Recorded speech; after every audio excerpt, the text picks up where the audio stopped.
till it's lunchtime.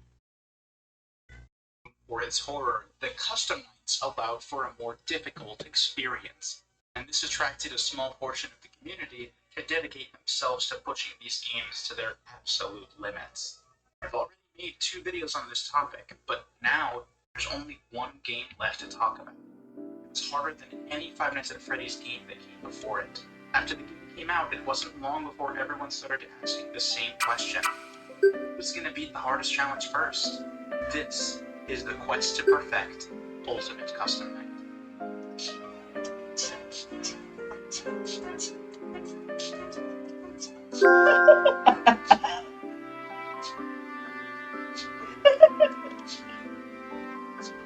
If this song in Creative Commons, I want to know the name of it, I want to download it, and I want to use it for my own video essays as well, if I ever decide to make them again.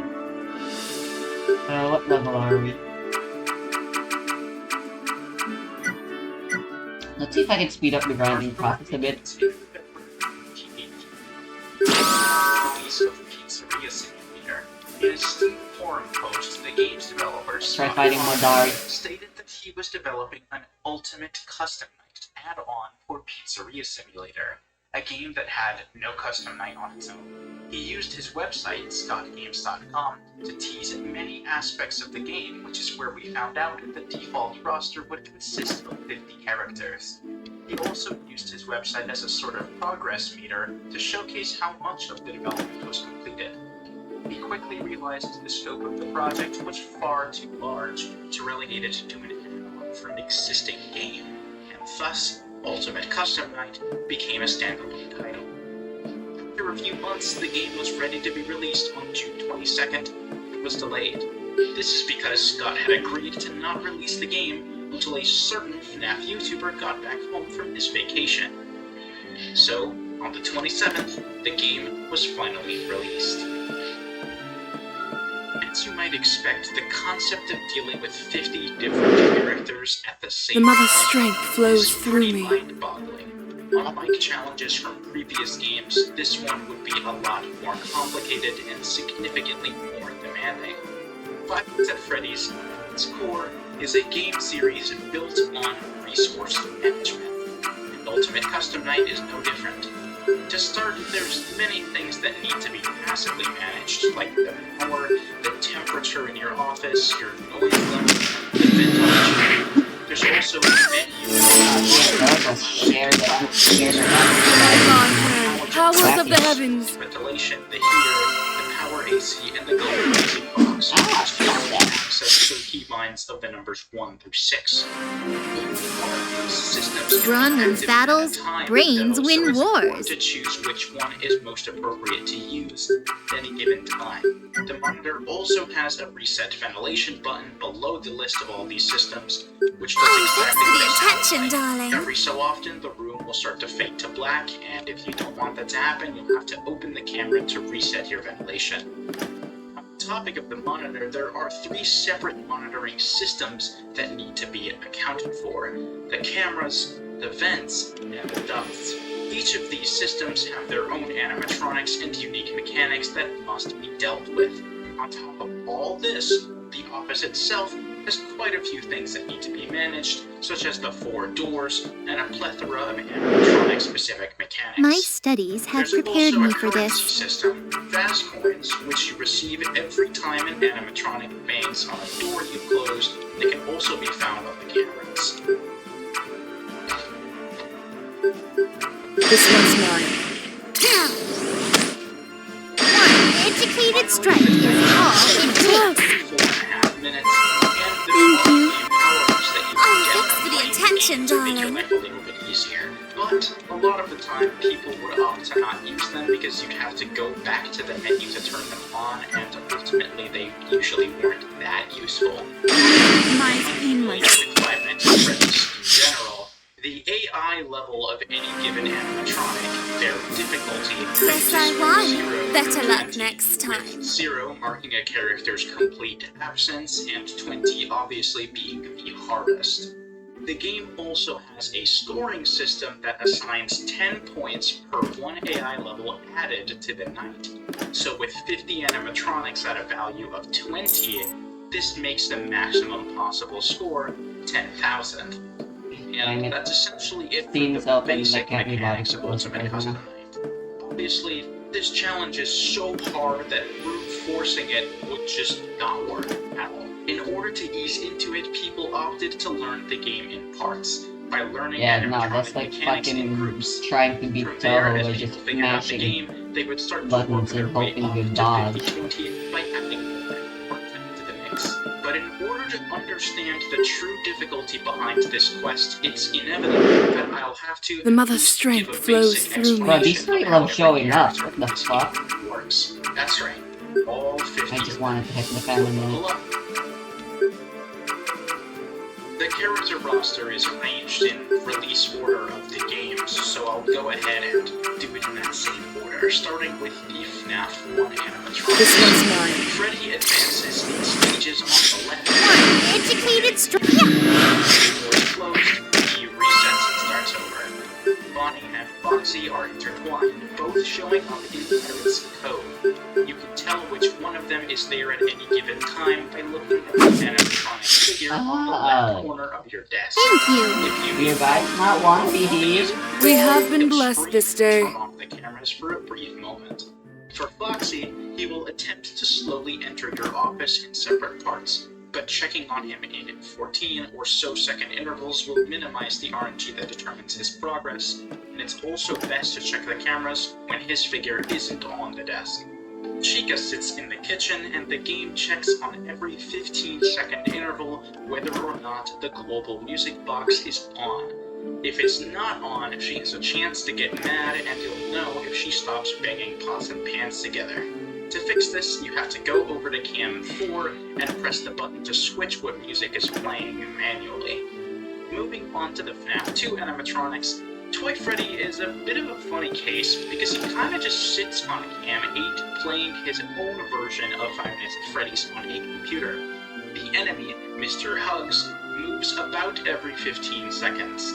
If Toy Freddy loses the game he's playing, he'll blame you for his loss and has a certain chance to attack on every camera flip. Toy Bonnie and Toy Chica are pretty much the same, having the chance to enter the office every 15 seconds and simply needing the mask put on to get rid of them. Unlike in FNAF 2, though, the timing for putting on this mask is very If we lenient. must fight, Just then needs I'll to make be it done right fast. before they stop moving. Mangle is a vent animatronic, and you just need to close the middle door in your office every time you flip your camera. Bend to my will. Applies to literally every vent animatronic, which also includes Withered Chica, Springtrap, Ennard, and Molten Freddy. I'll explain in more detail why kind of trivializing all of them at the same time works. Balloon Boy and JJ are another case where they function nearly identically, both having a chance to show up in the bottom right door. Balloon Boy temporarily disables your flashlight, and JJ This one's mine. the doors. Thanks. With the ability to enter the office if the cameras are up. Putting the mask on will make him go away, but he takes a varied amount of time to actually leave, even if everything is done right. The puppet just needs the music box to be wound, which can be done easiest using the global music box. It takes 17 seconds for the music box to fully unwind, so you basically just need to make sure that you've used the global music box for around 15 seconds. Oh, thanks for the attention, darling. Thank you. Power generator, which subtracts 1 bar of usage from your power meter when it's on. The final FNAF 2 animatronic is Molten Freddy, and he's super simple. When he shows up, you just gotta flip the camera or mask to make him go away. That's all. Now, you may have noticed that some of the animatronics from FNAF 2 kind of just aren't present on the roster, like Withered Freddy and Withered Foxy. Well, this isn't exclusive to that set of animatronics. A lot of the characters just didn't make the cut for the game. If I had to guess, Thanks. the definite most experienced addition trying to recreate this complicated engine. This is probably also why a lot of the jump scares were grossly oversimplified into shaking PNGs. for optimization purposes.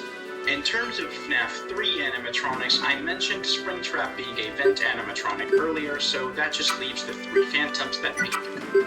Phantom Balloon Boy and Phantom Mangle both appear on cameras and will become nuisances if you take too long to stop looking at them. Mangle will enter the room and make a ton of noise, and he will jump scare you and force you out of the cameras. Both of these things are rather inconvenient and can sometimes mean trouble if combined with bad. All Phantom Freddy does is slowly fade into existence within your office. Bend to my will. Thank you for your consideration. He'll perform a similar jump scare to Balloon Boy and inconvenience you if the timing is bad. The FNAF 4 animatronics include both main game and DLC characters, starting with Nightmare Freddy. His mechanic is very similar to the one from his respective game, and you just have to flash the Freddles in the office to prevent him from showing up. Nightmare Bonnie is a flush animatronic which also includes Nightmare Bonnie. My thanks, dear friends. Function similarly, appearing on Cam 2 at 1, 3, or 5 again. You need to visit the prize corner on Cam 7 and spend 20 fast coins each in order to buy their plushie to avoid them jump scaring you. There's also another item in this shop, and it's one of the cornerstones This one's of mine. the 20 strategy, the Death Coin. It's the ability to essentially defeat an animatronic Thank you. It doesn't work for everyone. Obviously, buying plushies along with the Death Coin would be pretty expensive, but there's an exploit that makes your life easier that I will describe later on. Nightmare Fredbear and Nightmare are essentially exactly the same. They just come from different sides. You'll hear a laugh from the direction that they're attacking, and then you'll be able to see all the red eyes.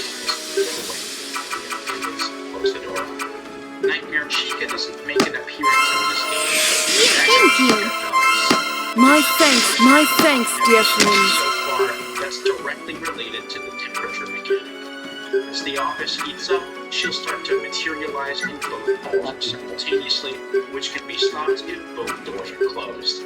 However, if the temperature is above 100 degrees, this won't work, and if the office gets too hot, you'll just lose. Bend to my will. Attention, darling. Avoiding any of this. Nightmare Yon is one of the simplest, but also one of the most annoying characters. He'll appear on your screen when he's in the office and slowly fade into existence if your mouse cursor is on top of it. If he fully manifests, you get jump scared instantly.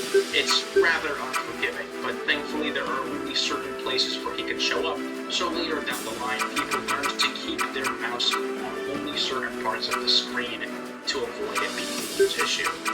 Finally, we have Nightmare Balloon Boy, who sits slouched over on the right side of the office. Upon the other hand of the list, there's a chance for you to stand up. He does this sit back, otherwise he'll jump scare you. If you flash your light while he isn't standing up, however, he'll also jump scare you. The only FNAF World character on the roster is Old Man Consequences, and he's really easy. Every 5 seconds you're not in the groups, there will be a chance for him to appear. If he does, he'll display a little fishing minigame, and all you have to do is press C when the timing is correct, and he'll go away. If not, he temporarily disables camera access. Of the 4 sister location animatronics, 2 of them, Circus Baby and Ennard, have already been covered, so that just leaves Ballora and Funtime. My thanks, dear friends. This one's mine. Oh, thanks for the attention, darling. Funtime Foxy is a bit of a doozy. He sits in Camp 6 and he has a sign outside his curtain that displays his showtime. You must show up to Camp 6 exactly on time, or you'll get jump scared because he'll be sad that you didn't show up to his show.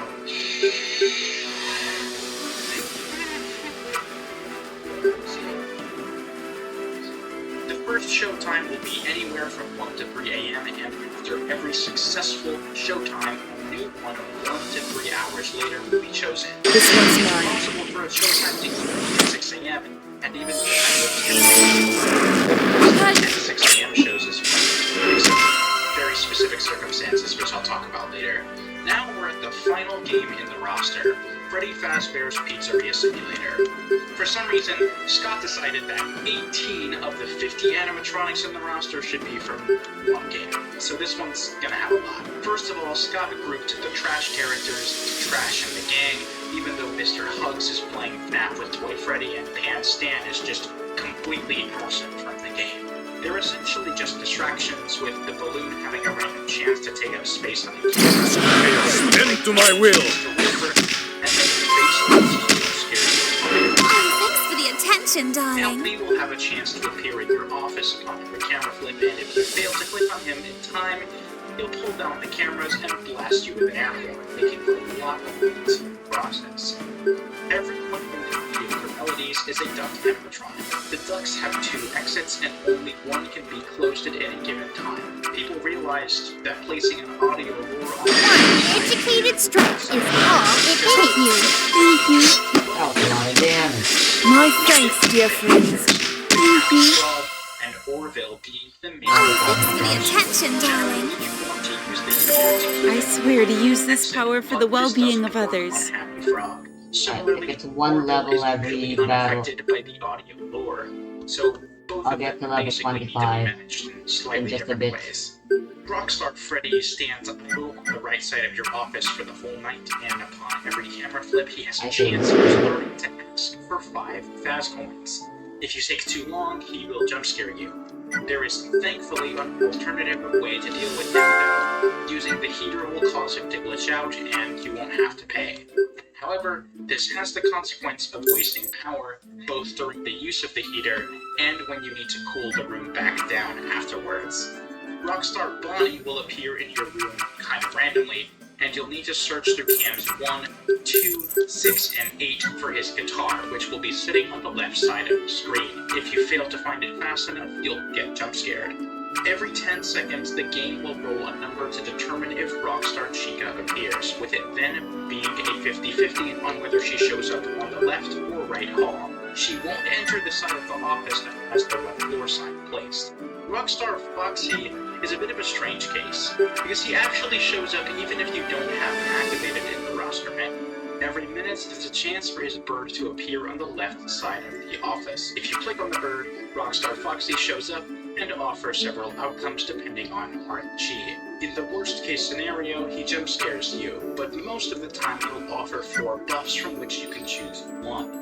Next we have Music Man, who's sensitive to the noise level in your office.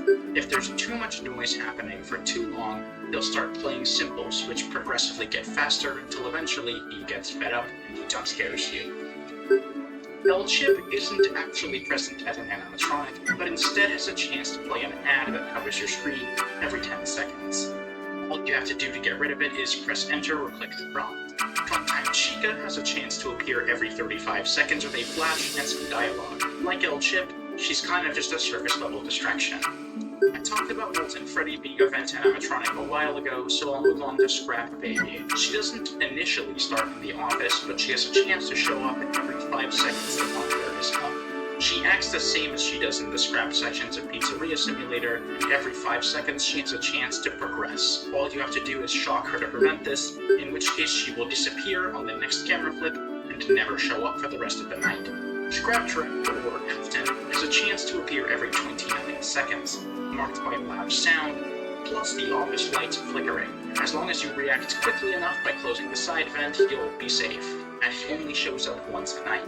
Lefty sits in cam 3 and becomes agitated by both noise and heat. He has a stat that determines his level of irritation, and he'll progress through multiple stages until eventually jump scaring you if you don't manage these resources. He can be calmed down with the global music box though, which decreases his irritation by 1 every frame it's active. Finally, last but certainly not least, we have Phone Guy, who literally just has a chance to call you every 20 seconds and you have to press a mute button. If you don't, one of his phone calls will play and it elevates the noise level for like a minute, so kinda just don't let him do that. And that, my friends, is a brief explanation of all 50 characters in Ultimate Custom Night. It would say if I weren't lying, because there's actually more. So the obvious one is Dee Dee. She's a character from FNAF World that has a 10% chance to appear every hour, singing a tune and then proceeding to add one of 22 animatronics from the roster arbitrarily picked on the list.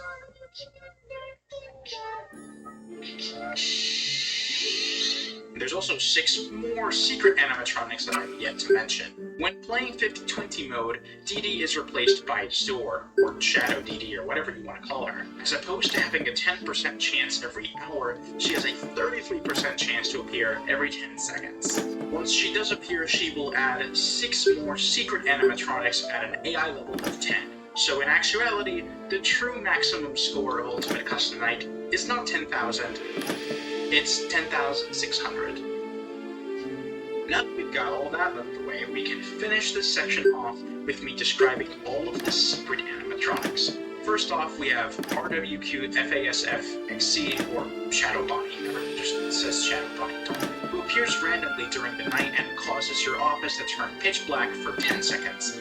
There's no way to avoid him, but thankfully he'll only appear once a night. After that, we've got Plushtrap, who sits at Funtime Foxy's stage. If he's sitting on the chair, you have to watch him until he goes away, otherwise he'll jump scare you.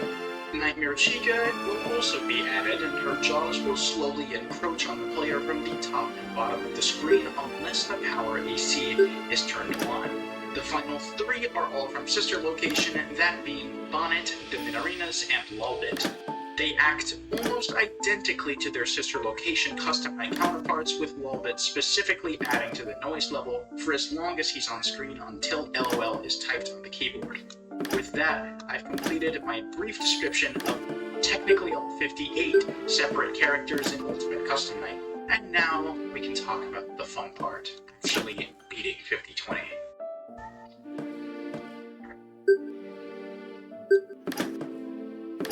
As I said at the beginning of the video, Five Nights at Freddy's is a very popular game, and that being said, there are countless people gunning to be the first If victim we must of fight, Custom then I'll Night make after it the game fast. came out. However, for the purpose of this video, I'm going to be focusing on the first 3 people who managed to beat the challenge: DJ Sturf, Dawko, and Ripperby. Until you put that seatbelt on.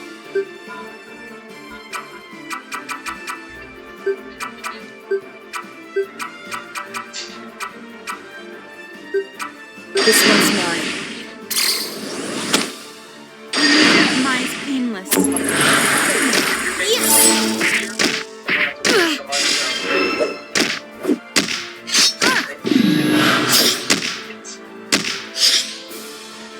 If you've seen my previous 2 videos on Custom Nights, DJ Sturf should be a very familiar name to you, but I feel like I never really introduced him properly. His YouTube channel actually goes back to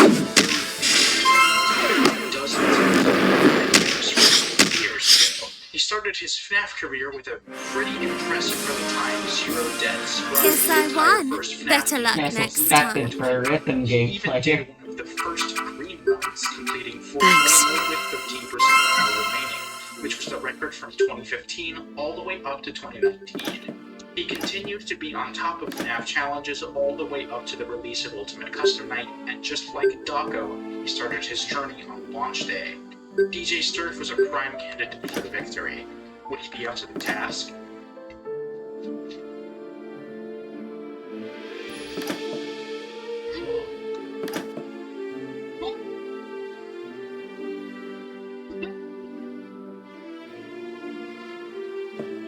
What is going on? I'm talking back there. I'm fine. Scott just used Teaser on his website and it says guess me. Jesus Christ, I'm a teaser. Dude, it's freaking cheap, boy.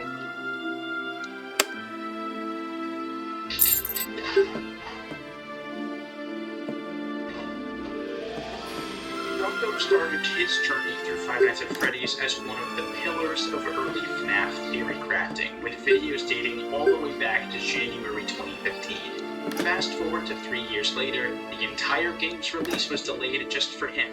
Yeah, that's right, the certain FNAF YouTuber I mentioned at the beginning was this guy.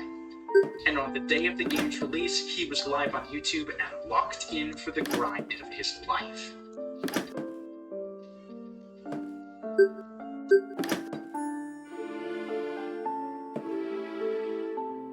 Finally, All this fuss over me. She isn't a famous FNAF YouTuber or someone who is already well known for being skilled in FNAF challenges. Thank you for your consideration. Thank you. Looking at just the uploads, you wouldn't be able to tell this channel had anything to do with Five Nights at Freddy's at any point. If we take a look at the live tab, though, damn, okay. Bruh. With the introductions out of the way, let's go back and start from the beginning. On day 1, people were mainly interested in using the easiest animatronics to achieve high scores. This was pretty easy to do since some of the characters are just way more obnoxious than others. For just a few hours into his first UCN stream, This one's mine. This setup. Many of these animatronics just kind of do the same thing, Fucking bullshit. or are just generally very easy. On the other hand, most of the animatronics that are absent are some of the most difficult to deal with. And as you'll come to find out in this video, the difficulty curve as you add more characters doesn't really look like this. It's more like this. Bend to my will. Thanks. He spent the end of the stream trying his hand at 20 mode, and what did he have to show for it by the end?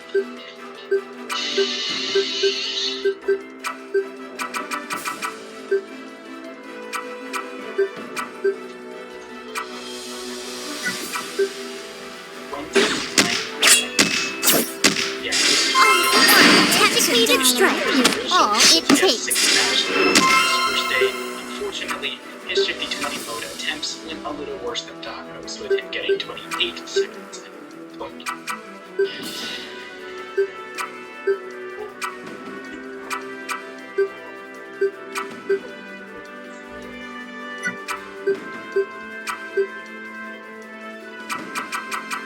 A few days would go by, and by June 30th, Taco and DJ Sturf successfully cleared 40-20 and 41-20 mode respectively.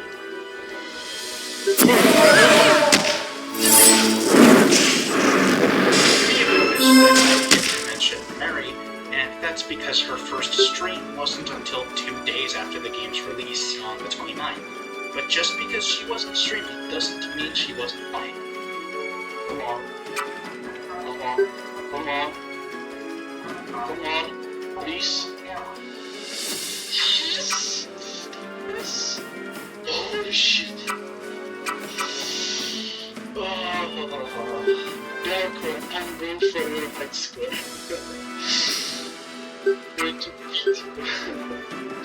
Maybe. By the time the 30th rolled around, she was sitting at a score of 7,400, with more than 10 hours of playtime stream alone. Yeah, she loaded. Although she was lagging behind the other contenders in terms of score, she was still definitely putting in the work. If we take a I want you all to myself. I want you all to myself. Thanks. Thank you. Thank you for your consideration. Once you get into the really hard stuff of UCN, you start to realize that the beginning of the night is kind of the hardest part. You have to set up a bunch of stuff right away, like the audio lures, the ducks, the snare, the vents, the wet floor sign, and more intricate stuff involving systems like the power generator and cycles that you have to keep track of in your head. It's ridiculous. He also cites a strategy from a user named SonicYay2 that involves the door and vent animatronics, which I partially described earlier. Office stalling. Basically, This one's mine. characters can't actually attack you while you're in the office until something starts. Be it ventilation, original Bend to my Thank will. you for your time consideration. spent in the office is generally much safer, and cam stalling happens when you're watching certain animatronics on the cameras, but they can't actually move because you're actively looking at them. Let's use Rockstar Chica as an example. She doesn't enter on whatever side the wet floor sign is on, right? So if you were to select the camera watching the opposite wall, it would literally be impossible for her to get in because you're either actively watching her or stalling. you.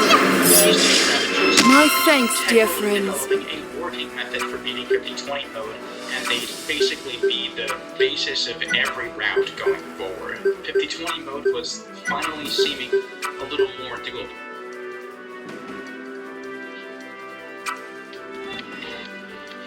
Going into the next month, July 2nd marks an important day for the quest to beat 50-20. Dako and Easter both broke Thank you. 720 respectively. Oh, thanks for the attention, darling.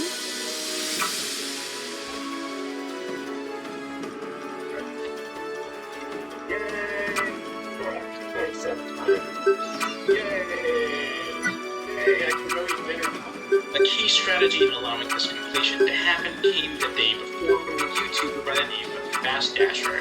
He posted a video showcasing the way to pay 20,000 for each prize if you put your camera onto Cam 2 within a 20-second time frame after their arrival and keep it there until the next plush animatronic spawns, the game will delete the previous plush animatronic since its time is done and replace it entirely, therefore rendering the problem void. This worked wonders for DJ Sturf's 4720 completion, and I Bend to my will. Thanks. characters, resources, length of power, and temperature. Surely the completion of 50-20 mode was just around the corner, but that couldn't be further from the truth. There's a problem with the strategy that Fast Dasher came up with, and it's that having Let me help. My thanks, dear friends. Thanks. As soon as you leave Cam 2 while doing this cam stalling strategy, the plushies would just kill you because you'd no longer be stalling. And thus, we arrive at the big roadblock that needs to be passed in order for the completion of 50-20 mode to even happen. These three motherfuckers. These last three animatronics exponentially increase the difficulty of the game if added, as it forces you to check the cameras at random intervals a lot more often than would be ideal. They don't just ruin the plushy cam stall strat, they make everything harder. The last three. Anyway, the next day, DJ Sturf concluded that Foxy would be the best content to the mix, as it would allow him to continue using the cam stalling strat for the plush animatronics. Educated strike is all it My takes. thanks, dear Key friends. aspects to the run, since he basically has a random chance I swear to use this power for the well. This means that I think the other two animatronics, which both involve Wow, even nice. more usage of the cameras, would just further exacerbate the problem Foxy causes. It really seems to land with Foxy, whether Foxy will actually jump the obvious elephant in the room. The last two. You gotta pull away from Cam 2 to go to Funtime Foxy. You gotta play that game with Freddy. In the description, DJ Sturf describes how he's played for over 22 hours since the game has released, and that it's been a very stressful 22 hours. As July 4th rolled around, Dako was also putting in a lot of hours trying to beat 48-20 mode, with his streams already adding up to over 30 hours of playtime. Instead of going for Foxy, he decided to add Toy Freddy instead. People pretty quickly realized that it was more viable for Toy Freddy to leave your fate up to chance than to check his camera all the time. But this obviously introduced another major aspect of RNG, because how quickly Toy Freddy lost was RNG, and how quickly he would try to kill you was also RNG. You could office stall him, but every time you flipped the camera out to reset the ventilation or do anything else, you'd basically just risk a chance of dying to either Foxy or Toy Freddy. It was really annoying.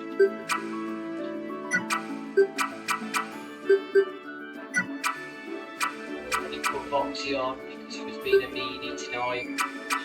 I didn't feel like it's possible though. Well, looks like Dako beat 48-20. He was only an hour and a half into his stream, so he decided that logically the next step was for him to go straight to 49-20, leaving out Funtime Foxy and finally getting to the penultimate step of this massive journey. And how did that turn out for him?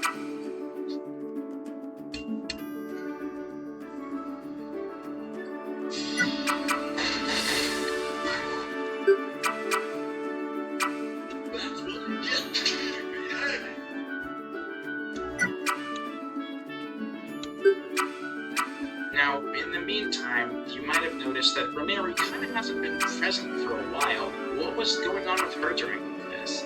Oh, she was struggling a little bit. A few days earlier, on July 2nd, she was still stuck under 8,000 points, whilst everyone else was aiming for 9,000. She was desperately trying to beat her high score of 7,800 with no luck. I'm not sure how much she was paying attention to the other competition during this grind, but either way, I imagine that this would have been a pretty discouraging rut to get in. But did she let it stop her, though? Absolutely not.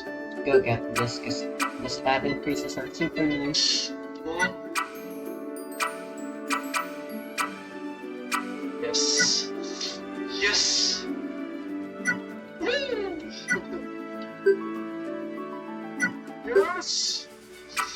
Yes! 9,000 bitches!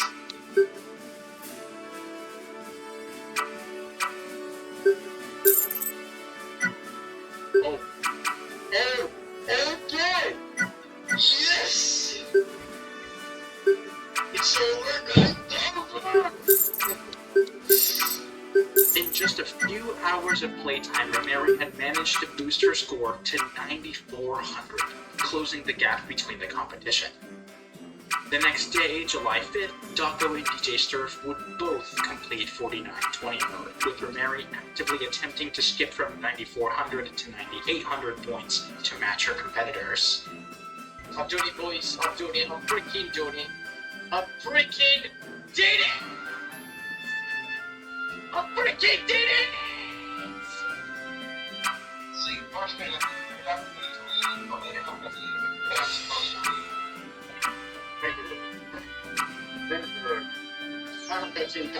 Thank you so much for watching the stream.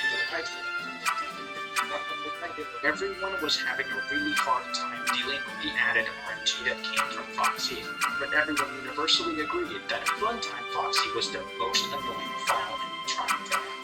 So they just had to suck it up. Except they didn't. Earlier, I brought up a really interesting thing that you can buy from the prize corner, the Death Coin. The Death Coin can only be used on certain characters, but thankfully it works on Funtime Foxy. By doing this, you can continue to keep camera usage to a minimum and still use the plush animatronic Camstalk strat. Obviously, the elephant in the room is still Toy Freddy and Foxy. Toy Freddy can basically be ignored. Once Toy Freddy actually loses, he gets angered and has a 10% chance on every 0.5-second interval to attack once the monitor is flipped. This, combined with a number of other factors such as Foxy's progression, is the reason why the cameras are used so sparingly in higher difficulty challenges within UCN.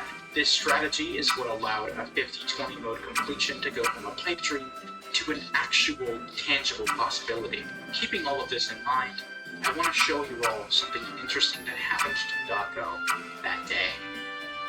About an hour after he completed 49-20 mode, he was already going all in on 50-20 mode attempts. It was the beginning of the end. Nearly 4 hours into his stream, he got this ring.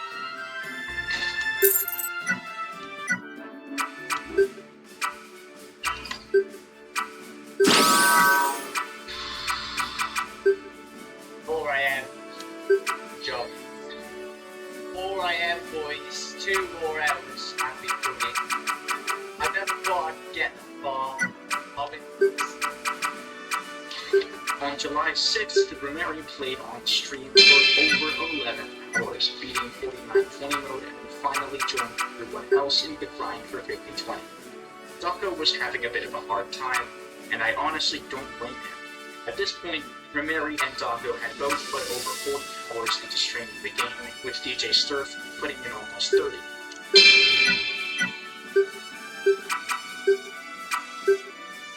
Seconds on 5 AM.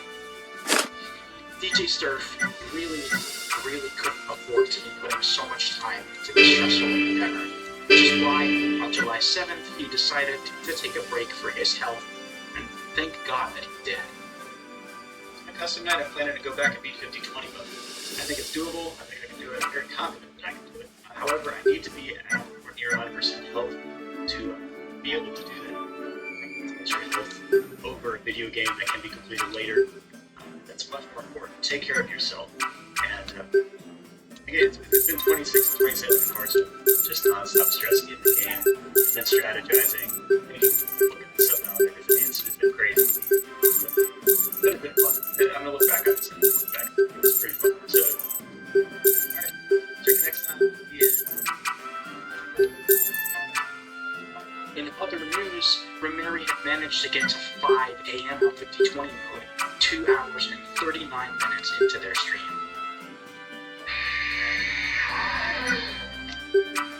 Wait. Oh, I beat Delco. Oh my god. I have let's go to Delco. Oh. Delco was able to beat her right back, though, getting further into 5 a.m. with a 409.3. I'll take that. 20 seconds away from beating it. I'm not sure if these streams were happening simultaneously, but this back and forth was definitely still crazy, and it marked the final steps towards the goal of defeating 50/20 mode. Doggo was definitely nearing his wits' end, though, as after 4 hours straight of playing this agonizingly difficult challenge, he just couldn't continue. Good boys. Sorry. I can't. Try again tomorrow. If I wake up and somebody random beats it, congratulations. Okay. Lots of luck. Watching. Night and With that, Doggo's streak ended, but Rameri's did not.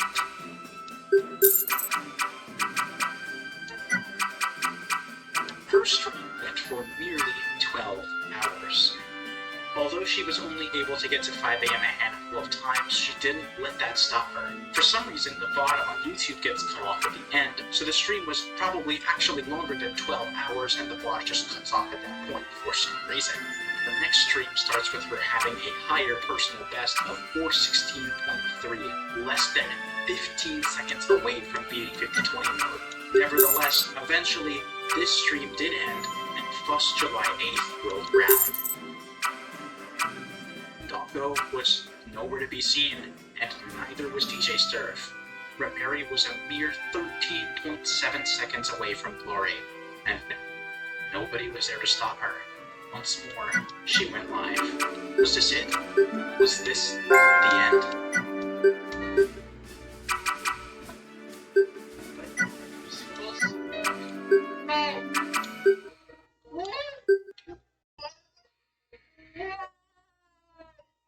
Oh my god!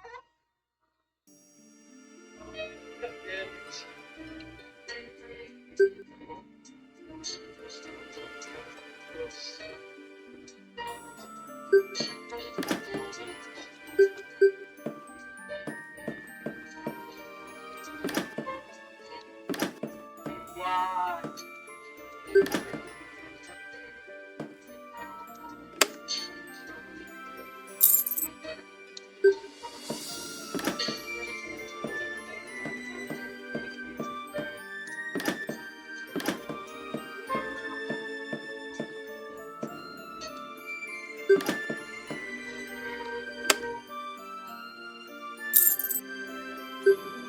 Antibiotic? What?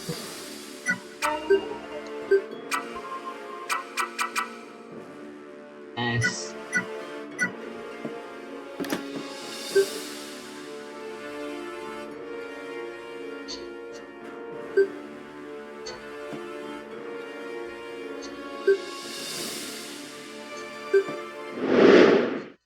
Oh no.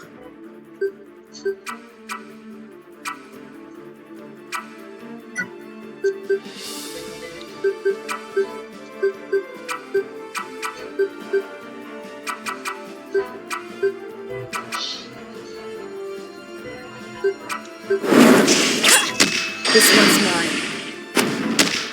Thank you. My turn. Cut.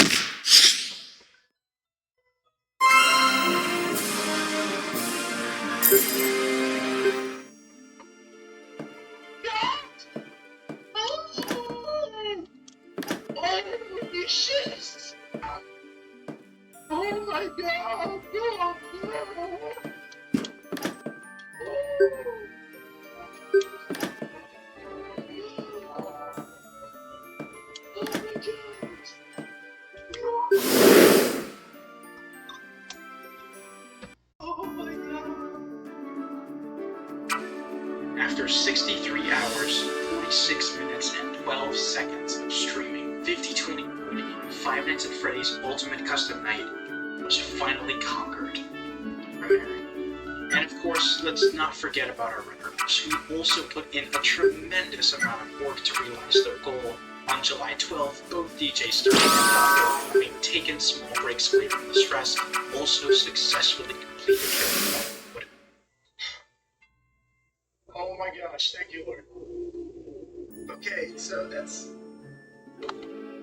not even gonna give you the music. It's not even gonna give you the music. Wow. Nightmare is over. Oh, pressure feature this time has been appreciated as well. And What the? also for Daco, I mean, he's been going through some stress. I'm hoping that he's taking a break now and taking the rest that I took. But you know, after Power taking that, shell opened I don't think I again. could have pushed in all I of its think it stuff has to get do with the this controller. first. It's the second time it's happened, and both times the Steam Anyway, that's it. channel was So you on. next time. Peace. God bless you. Stay tuned, and thank you so much While for playing this staying game. tuned. It means a lot. You're a valuable person. God bless you.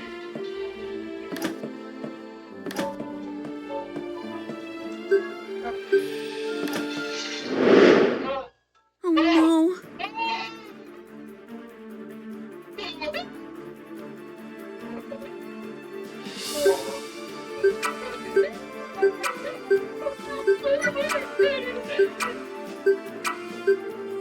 Well, this is a weird situation we're in right now, guys, because I didn't even think I was ever going to be able to beat 50-20 mode, ever. And you can see my reaction to beating it, and that's the first time ever I have been that emotional to beating a challenge already. This one's mine. Ever. I look at the pieces and take care of yourself. Thank you for sticking with me. Bruh. Nah. Take care, everybody. Lots of All of the original victors, countless more would be 50-20 in their wake, with Scott personally compiling a list of the first 20 victors on a Steam forum. Wait a second. So mean. What? Even though the original journey to beat 50-20 mode was over, you couldn't really describe it as being perfected, right? After all, no matter My how thanks, hard it dear was, friends. it was still easy enough that people could add arbitrary rules to make it even harder. And for the rest of the video, I'm going to talk about the ways that people did just that. While Rameri and the others were busy relishing in the glory of having beaten 50-20 mode, Argon Matrix was going for an even harder challenge, 50-20 with no death coin. A very particular strategy was required in order to solve the obvious issues Funtime Foxy being present would present. First of all, you needed to make sure your ventilation resets were aligned with every in-game hour so that you could check cameras during showtimes. Then you'd need to hope that you get a 1 AM first showtime so you can cancel the first plushie, and you'd have to grind for fast coins to purchase the 3 AM plushie. Then you'd have to pray that you get a 4 AM second showtime so that you don't have to use the cameras at all past 5 to actually win. This strategy also relies on the admittedly possible chance that Zord doesn't spawn to some of the other 6 animatronics before 41 seconds, because if she doesn't, then Plush Trap will kill you before you even have time to do the route. All of this, of course, is on top of everything else that has to be dealt with in 50-20 mode. Needless to say, this is much harder than 50-20 with a death coin, and adds even more RNG. To put into perspective just how much more ridiculous it was, it took Argon 97 hours of playtime to achieve the feat, and he had died at 4:22 before winning. Years later, The mother's a true strength player flows would invent through an me. alternative strategy for no death coin that lessened the RNG Let's put it down. factor. To Make this it day, suffering it's the more swift. widely used method. If you were to instead of going for fast coins to start from the very beginning, you could purchase both of the plushies you needed instead of just one. This would allow you to stay on Funtime Foxy's camera reliably throughout the first half of the night, and it honestly isn't that hard to do because there's a lot of interactions in the game that give you fast coins. The most important detail in letting this work is to never pay Rockstar Freddy fast coins until always This one's mine. that way, at least any of the coins I want you all to myself! with the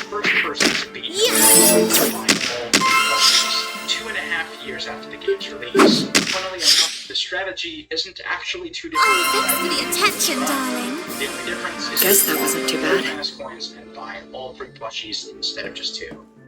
The next thing that I briefly want to mention is sort of a last-minute addition that I found while editing, but I thought it was really interesting.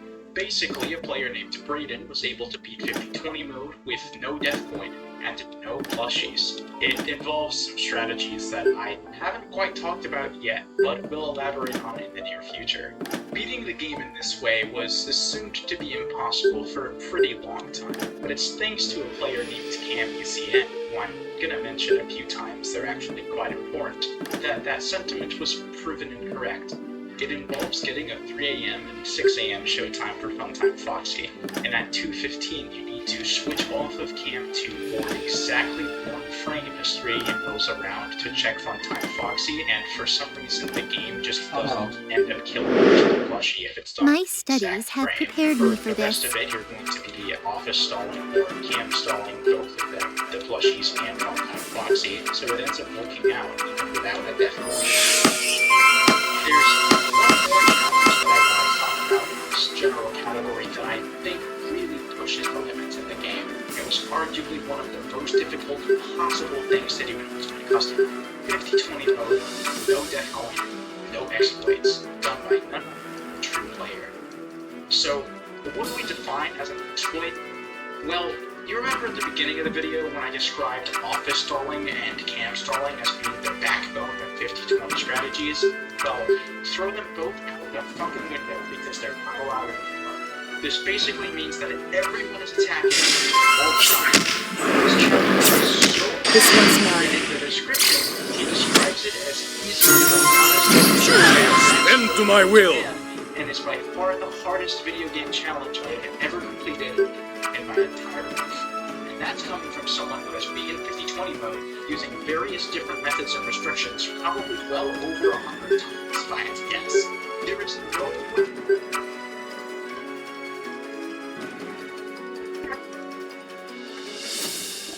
Hello, good morning. Maybe.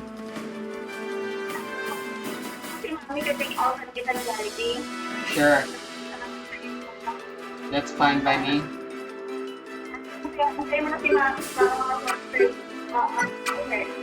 Alright.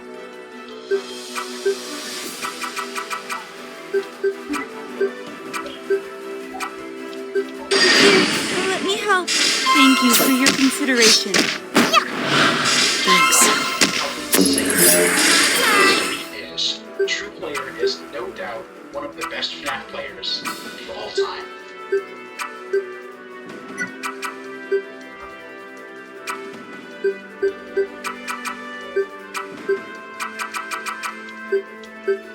There's a lot of other miscellaneous things like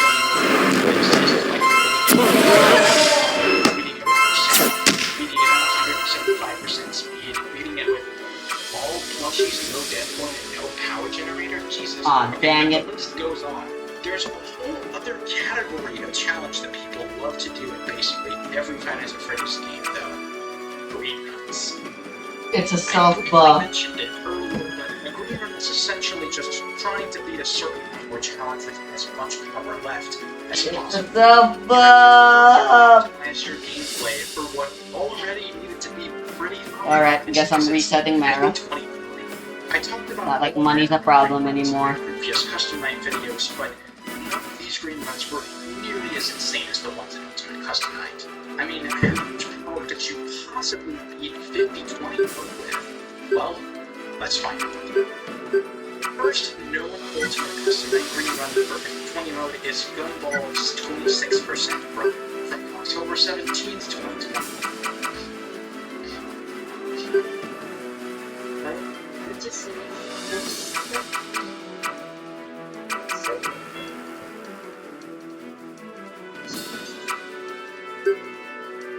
About half a week after this run, the familiar DJ Stir accomplished a 30% green run on the 22nd.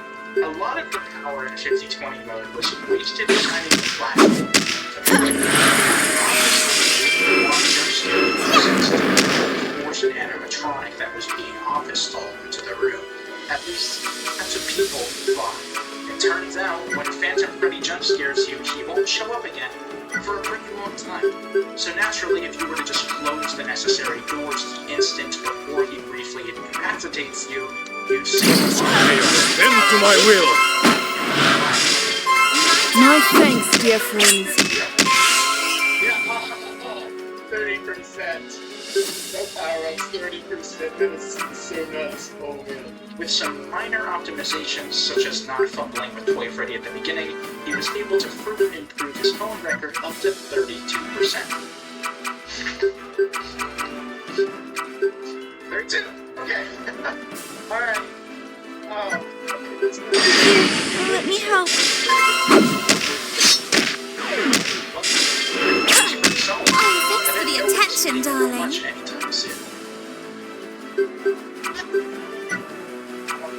It's finally time for the part of the video where I talk about Shooter 25, one of the best FNAF players of all time. The day after DJ Sturf's solid 32% run, he improved the record by a whole 6%. DJ Sturf spent a really long time in the cameras, whereas Shooter went through them pretty quickly, especially at the beginning. This resulted in him getting the necessary fast coins for the death coin through forced door interactions, not as much through finding them in the cameras like Sturf did. These tiny optimizations are the key thing that separated Shooter 25 and DJ Sturf. And you know the funniest part? Shooter beat himself by 2% the next day. What a fucking maniac. Next you're gonna tell me he used a completely different route to save 20% more power. Let's put it down. Make it suffering swift. Yeah, so in reply to one of the comments that was 40%, Thanks. Shooter was like, okay, this might be Thank you. Oh, well, I don't really know how to deal with Funtime Foxy without death coming in. Well, he didn't say all that exactly, but he did get to thinking, what would happen if he used the death coin in the puppet instead? Well, the global music box, the main source of power drainage in 5020, now only needed to be used for Chica. This means that you could not only avoid actively draining power, but you could actively prevent power from going down by using the power generator more. If you use the same strategy from the no death coin route that involves timing your ventilation resets with Funtime Foxy, then you can successfully pull off this route. It's honestly no wonder he was able to save 20% from the previous run alone with this crazy new route change. However, the challenge Bend to my will. Consideration. getting over this ability took him over 60 hours, which is basically how long it took Rivera to beat 5020 mode at all. Around this time, another new strategy called the Zero Frame Camera Flip was also introduced. For some reason, if you open the camera on the same frame that you close it, every action in the game that would happen. Let me help. My thanks, dear friends. Except for Foxy and Bonnie figures switching. My thanks, dear So you friends. can use this trick to change which one is on the desk, which can slow Foxy's progress dramatically and reduce overall RNG, whilst also saving him. In order to improve this even further, it would take Shooter another 67 hours of playtime to achieve another massive jump to 71%. Let me help. This was thanks to a lot of optimizations coming together. For example, a new strategy involving Lefty was discovered by a player named Nefray. I wouldn't blame you for forgetting what Lefty does by this point in the video, since we haven't really seen him doing much. So he has that irritation stat that goes up progressively the more points and heat is bothering him, and you can probably tell why this would be an issue, since managing those two resources takes power. This one's What I mine. discovered, though, was that Lefty can only kill you on 1 second. Thank you for your So consideration. instead of using one camera flip to buy a budget, multiple short flips could be used instead to minimize RNG deaths by avoiding the lethal intervals. And thankfully this also helps in saving a bit of power. The record was taken by Spondos a month later, raising it by 1% to a new record of 72.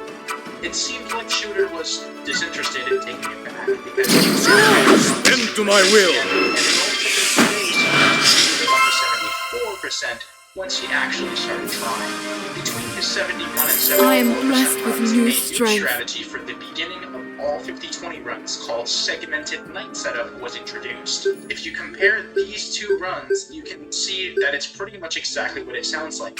The setup at the beginning is segmented between shorter camera flips that save power, as opposed to spending more time on the cameras. In the description, he said that he definitely could have gotten 75%, but getting 80% would require a perfect run and perfect RNG, and is pretty much a completely unrealistic thing to hope for. At this point, everything was so optimized that in order to take it any further, you'd need to really think There are outside many the box magical- and come up with new ways to do things that have been established for a long time. I thought this was the part where it cuts away to the strategy. Why hasn't it happened yet? On May 9th, 2022, two players known as Cam UCN and Ruby discovered a downright ridiculous new strategy. The entire time, we were still using cam stalling for the plushies on Cam 2 and having to click off of that camera during showtimes for Funtime Foxy, which was complicated. For a long time, this seemed like the only possible way of doing things if you wanted to death coin Funtime Foxy. But in reality, there was a secret third option, the FPI, or Frame Perfect Input Strat. Using this strategy, you have to rely on specifically getting a 3 AM first showtime. None of the other ones work. Once 3 AM rolls around, you have to open the cameras and click on Cam 6 on the exact frame that it turns 3 AM, and then press S to close the camera on that same frame.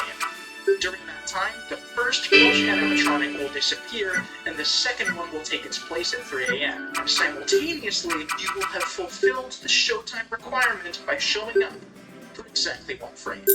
Afterwards, you then have to switch back to Cam 2 to continue cam stalling the future plush animatronics. If you've done it correctly, then congratulations! You've just made it past the part where over 90% of your runs will die due to the sheer mechanical difficulty of the trick. Even if you do all of that correctly, there's only a 1 in 3 chance of getting a 6 AM showtime, low which in the you levels. if that doesn't happen, it's rendered meaningless, and you have to start all over again. Then, even after all of that, you have to switch your camera back to 6 just after 5 AM so that you can office stall Funtime Foxy without having to show up to his showtime at 6 AM. This is the absurd difficulty that Ultimate Custom Night has come to, and using this strategy, Shooter was able to break the final 20% barrier and beat 50-20 mode with 80% power remaining. A truly amazing feat that even he compared to playing like a task.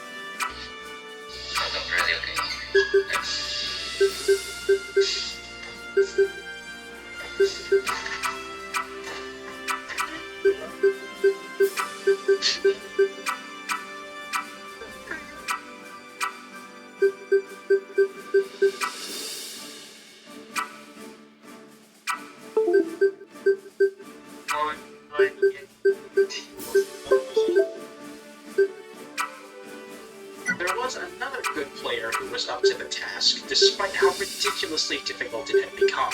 The YouTuber named Spondos that I mentioned a little earlier, by just being a little bit better all around, was able to push it up by 1% on June 26, 2022.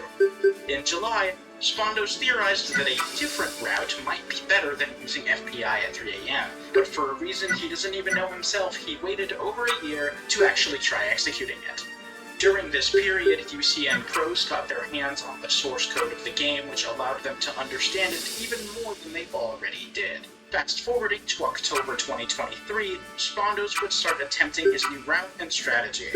It's similar to FPI, but utilizes 2 and 5 AM showtimes rather than 3 and 6. The reason why this is better is because 3 and 6 AM showtimes involve keeping Lefty satiated for an extra hour, and Spondos realized that this really wasn't necessary.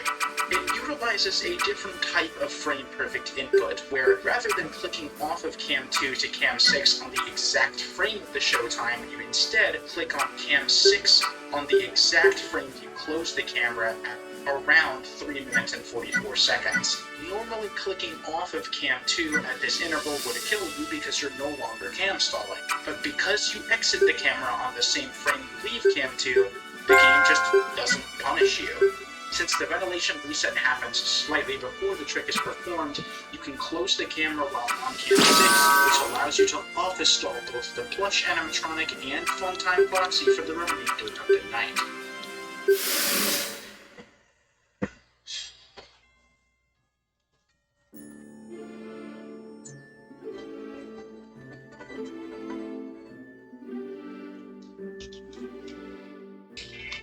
Now, I know a few of you started thinking earlier after I mentioned Shooter's task comment.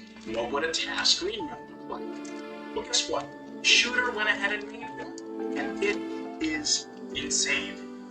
For the uninitiated, task stands for Tool Assisted Speedrun. In this instance, it's not really a speedrun, so maybe tag is more appropriate. Mother Basically, it Trinity, allows for the Ancient of Life, manipulation of RNG help us bring and balance to the placing chaos within this with labyrinth. Precise accuracy, or just slow down your own gameplay tremendously to painstakingly create a theoretically perfect version of gameplay. Do you want to know a fun fact? There are a lot of characters in this game that just won't do anything to you given you have perfect RNG. Some characters don't spawn at all. Do you remember Rockstar Foxy and his bird? Yeah, with perfect RNG, you can just get mini buffs throughout the night that save you even more power. Soundproof is the one that's chosen specifically so you can I'm getting pressure now. I was about to ask what's happening with all my music pressure. and set as you want. Oh, what about Lefty, you might be wondering? Guess what? With perfect RNG, he doesn't care what you do. You can throw him into a blast furnace and plug an airgun into his ear and nothing would happen as long as you were having an exceptionally lucky day. You want to know what else happens in this task? Zor doesn't spawn at all. Which means in turn, the other 6 bonus animatronics don't spawn either. The chances of this happening are 1 in 131,072! Bro, what? The final power value is 98.04%, which means only 1.96% power was lost for the entire night. And that, friends, is perfection. But it isn't human perfection. It's just a task. All this time we've been talking about Ultimate Custom Night, but in reality, this game is not nearly as hard as it could be. I feel like I've made that pretty clear with how many of these ridiculous challenges we've managed to do. The Mother's There strength is a flows website, through me. though, a list of the hardest challenges. Let's put it down. Make it suffering swift. Known as the Max Mode list. On this Max Mode list, the original base 5020 mode is placed as the 73rd hardest challenge. 73rd. What lies at the middle of this list? What is so much harder than 5020 mode that it's 73 places above it? This one's mine. What is perfection? Allow me to My turn! Ultimate Custom Night Deluxe is a fan mod of Ultimate Custom Night created by Nephrite, who I mentioned earlier, and it's not the only mod that exists. We have been blessed this day. It's the one that I want to give this special focus to here. The goal of the mod is to rework the game into a form that takes relative difficulty and community input into account, as well as removing all exploits that weren't intended by Scott Cawthon, like stalling.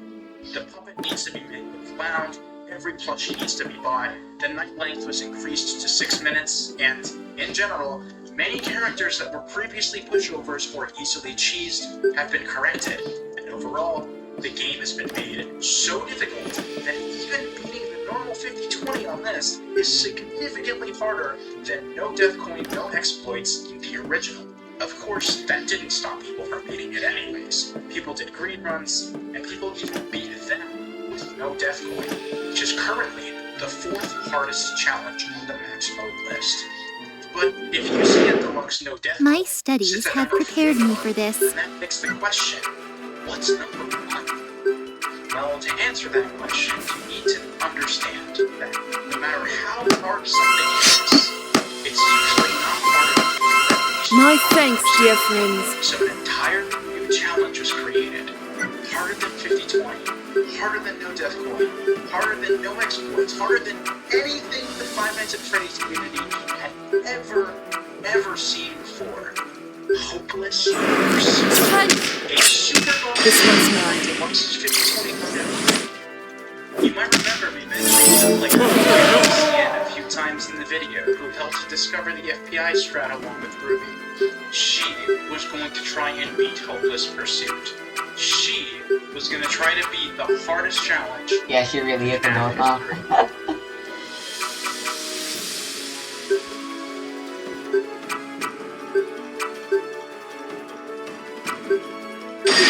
Here, let me help. Thank you.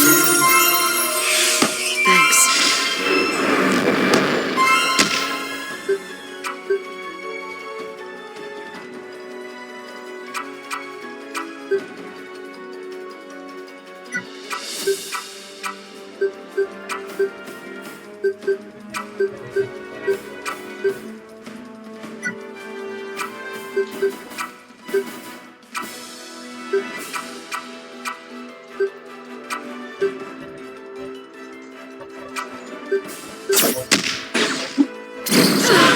Bend to my will. Thank you.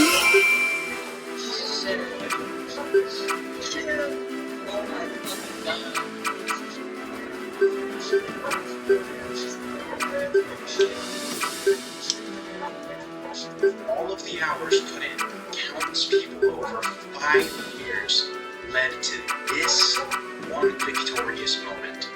All of the innovations, the different strategies, and tiny, seemingly insignificant tactics Oh, thanks for the attention, darling. Thank you for your consideration.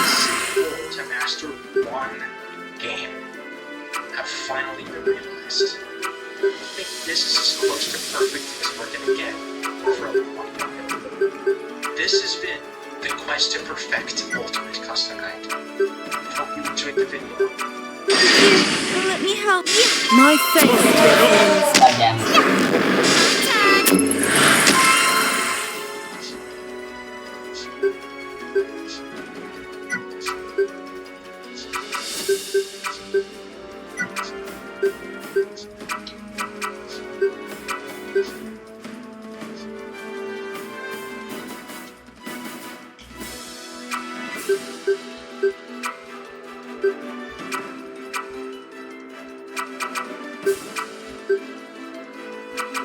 This one's mine.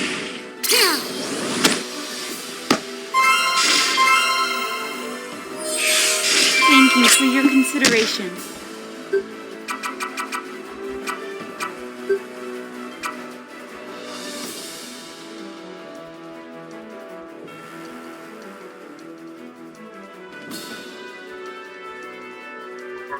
It's really dumb video. This video is sponsored by Factor. They did an ad for them last month. They wanted to do more. I couldn't be happier. Freaking love that.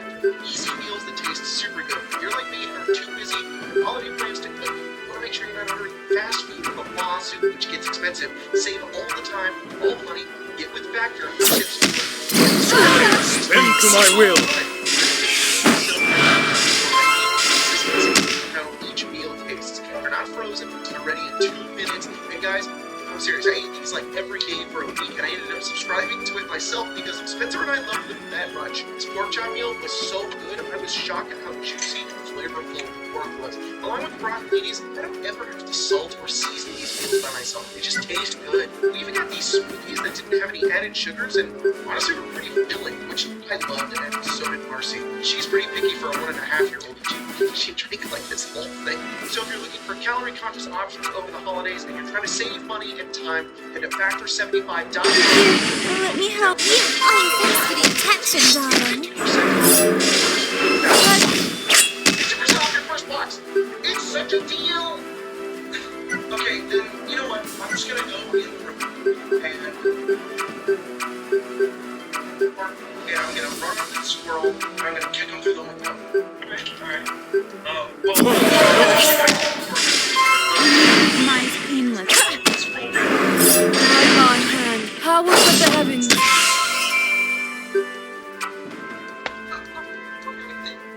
Did the squirrel like roll a dex save? Like a really good dex save? Is that what just happened? No, you missed your kick.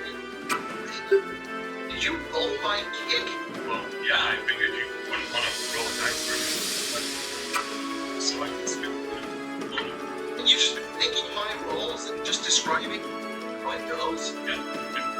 Start rolling for everything. Yeah, I think I would prefer to roll my dice and my checks.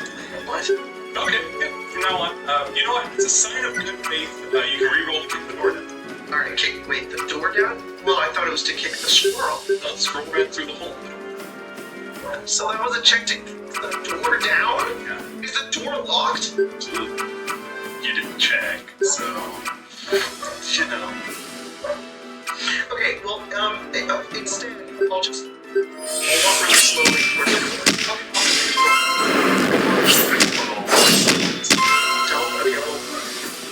My stealth is super bad.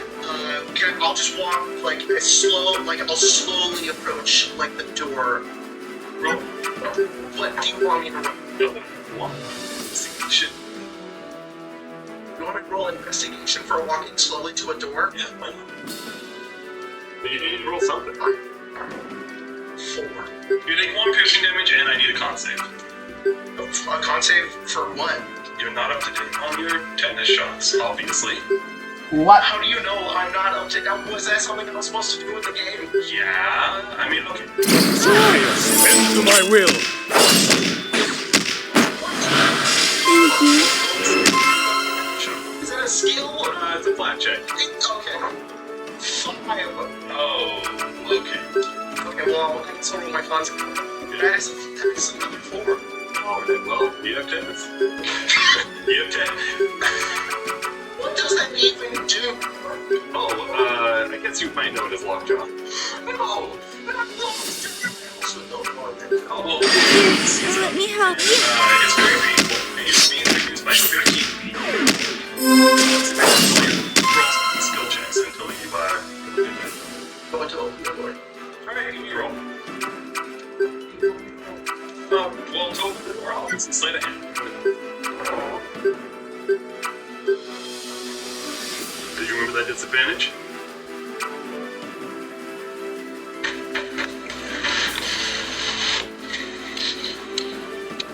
One. Yeah, what happens now? My hands don't work. The door's made of titanium. To be honest, I hadn't really considered that you would fail. Well, it seems like it's Let me help. every single little thing in the game. So that's why I wasn't telling you. Fletching, you were rolling them. You just do not roll. But I had to check everything. Anything could be a massive failure. Anything. Then how do I fail to open the door? Squirrel opens the door and reveals that it has become the adoptive son of a red dragon that is also on the door. Roll initiative. It's from the one. Yeah. Well, hang Roll on. initiative. Hang on. Do I hear the dragon in the next room? Oh, well, give me a roll. Right. Perception? Well, yeah, no, it makes sense, doesn't it? Do I have disadvantage when you do tetanus? You do. That is a 17. Gotcha. Yeah, I know everything. Why do I hear a dragon? The dragon rolled an 18. Okay, then why? Okay, so... I swear to use this I'm power for the succeeding in well-being of this situation others. at all here. You know? So, do I think that there's still a squirrel beyond that door? You don't think there's a dragon, but you know the squirrel is there. When I go in there, it's gonna be really, really bad. Well, your character doesn't know that the dragon's in I love it when God gives me money. Can I find out if I do know if there's a dragon in there? Give me a roll. What am I rolling for? Well, you've done an investigation. What about persuasion? Who? What? You're persuading me to tell you. Persuading you? Yeah. My character's talking to the DM. Well, why not? Okay, hang on. Why does your suspension of disbelief start now? Why wasn't that? It didn't I had to get tetanus when I stepped on a nail because I got shot, but now I can persuade the DM. I'm out of rolls to give you to get out of the situation. It should be rolling. I just don't do that, or I just walk away, or I don't find a dragon in a room squirrel because they're all on a side of handshake. Do you want to walk away from the situation? Okay. while you're trying to turn around. How did the persuasion check fail? How did that turn into me tripping on something? Well, you tried to walk away. I was trying to convince the DM! You did a poor job. My role was so bad to persuade you, you decided to be malicious towards me? Let them land where they may. Can I roll an acrobatics check to fudge all of my dice? Oh, absolutely. That sounds great. 17. You can redo the last 3 rolls to whatever you want. Okay. I want to redo the sleight of hand check on the door. Okay. I want to redo that one again. Okay. Okay. 16.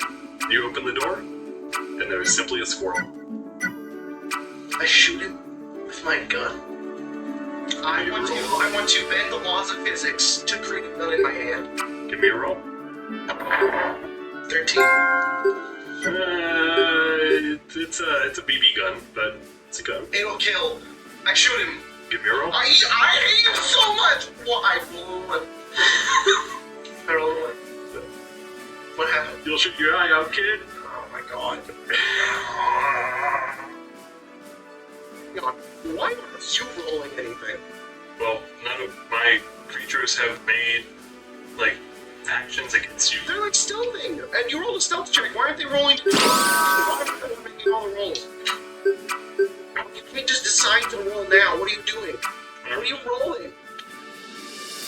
To see if your character lives through this. What? One dice roll? What kind of check is that?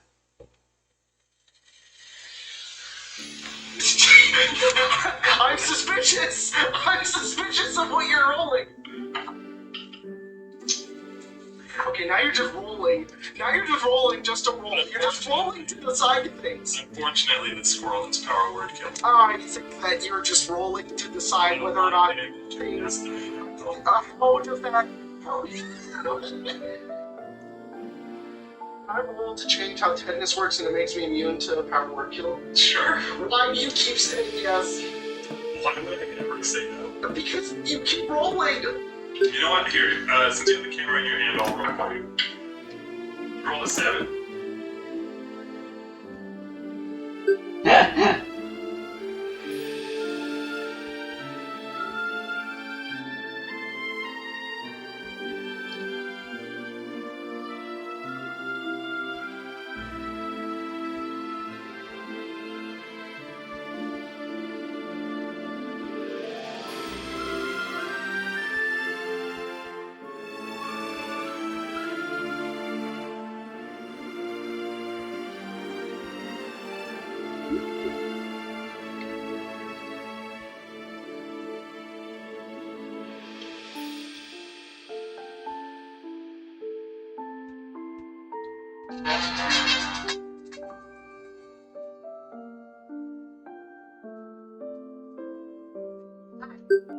Mr. McAllister? Yeah.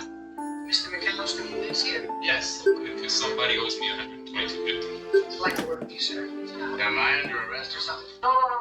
It's Christmas time. There's always a lot of burglaries around the holidays. So we're just checking the neighborhood to see if everyone's taking the proper precautions. Which way? Go down back down the basement. Come on.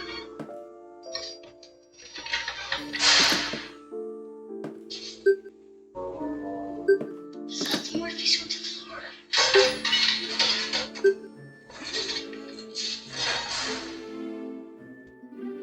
Merry Christmas. It's 100 kids this week. See what else he goes into.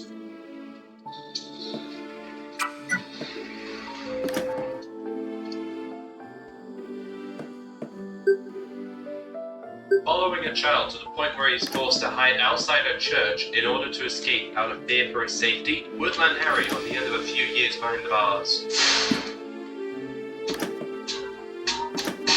This song is copyrighted. Replace it. This song is copyrighted. Replace it.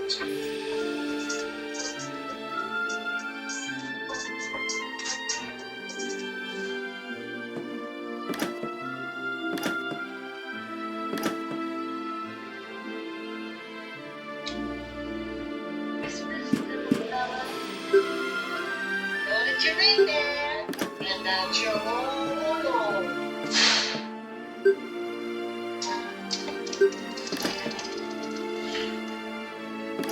Dead kid.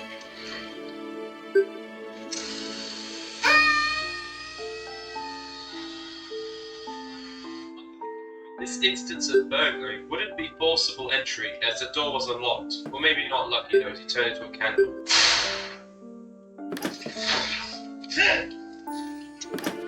What are you gonna do to him, Harry? Exactly what he did to us. I'll burn his head with a blowtorch. What's the matter? Slap him right in the face with a paint can, baby. Shove a nail through his foot. First thing I'm gonna do, bite off every one of these little fingers, one at a time. Unless it's an immortal, just Better like keep my guard up.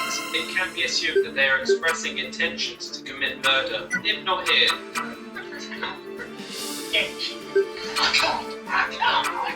definitely all the times he said before he wanted to kill Kevin.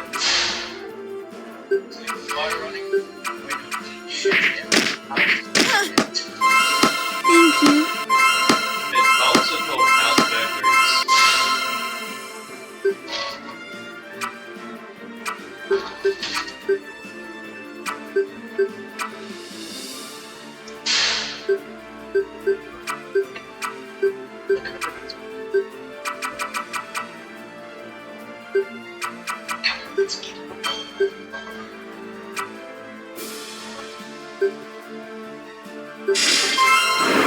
This one's mine. This is harassment Kevin, but also cheeky with a jaywalk.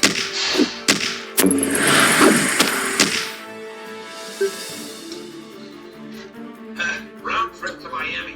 What's the matter? Get on the wrong plane somewhere? It's like you won't be needing this, kid. American don't ride to the promised land. The money.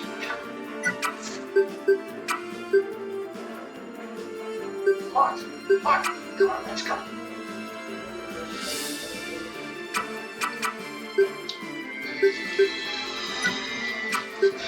Mark, come on, up.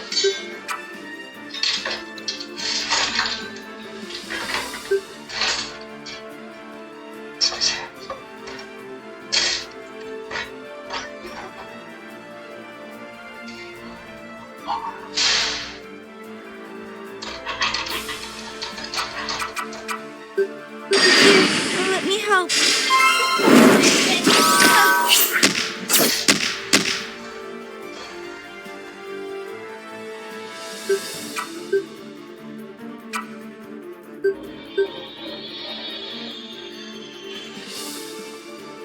My tails have turned. You like the ice, kid? You're not an Eskimos, kid. Dangerous.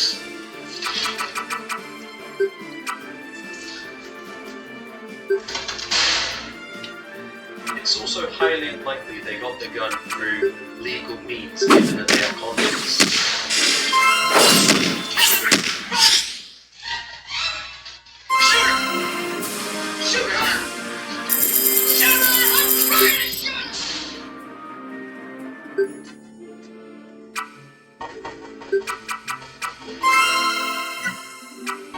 Hey, this. Thank you for your consideration. Every crime Harry has committed, Marl committed with him, except for the impersonating an officer, so we can add that on first.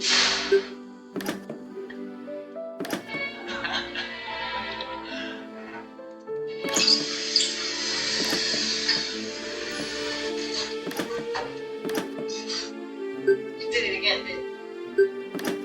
You left the water on, didn't you?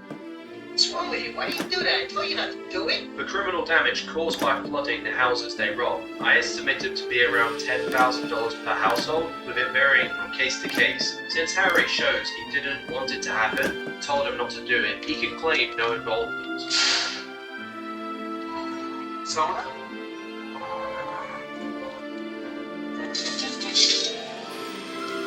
It's very smart, Mom.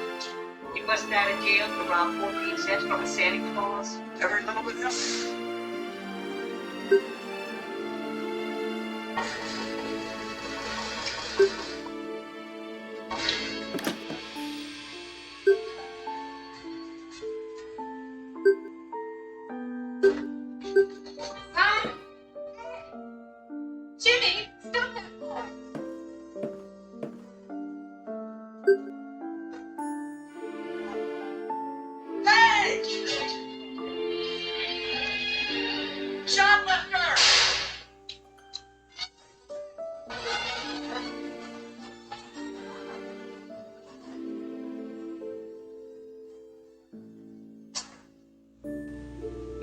question posed here is, are the traps legal in your home? The short answer is no, but the long answer is they can't cause harm without a risk of death, disfigurement, or worse, a wrong target. You are not the judge, jury, and executioner, so you don't have the right to do that premeditatedly. Self-defense arguments also can't be used here, as he had one other very obvious option here. Call the police and let them know about the raid at 9 PM. Would Kevin go behind bars though? I don't know, as it's obviously something that's never happened from a juvenile, so it's new territory in the eyes of the law. But what I think would happen is no, he wouldn't, but Harriet Marv would have the right to sue the McAllisters for the scarred hand. There are nerves under that skin that would have got damaged and made his hand far less usable. The burned head, twice, 30-degree burns right next to your brain, could have caused permanent brain damage along with the bricks, iron, plaster bags, paint cans, tool bag, black bar, all blood caused trauma to the head. Electrocution of around 100 volts on Marv should have killed him, setting fire to a rope and forcing them to drop 4 stories onto concrete would result in death for Harry and Marv. That's millions of dollars.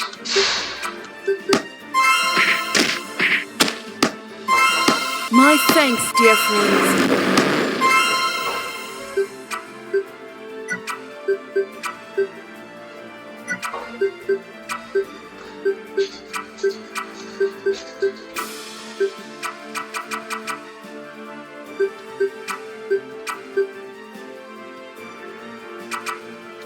This one's mine.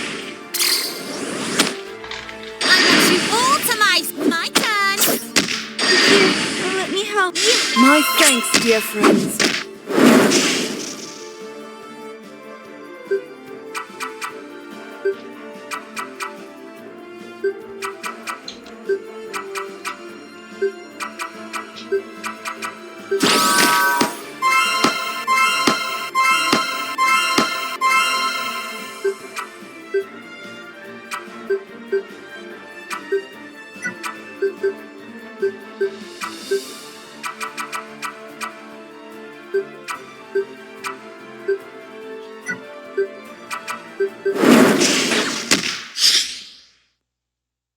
Thank you for your consideration. Guess I won. Better luck next time.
If we must fight, then I'll make it fast.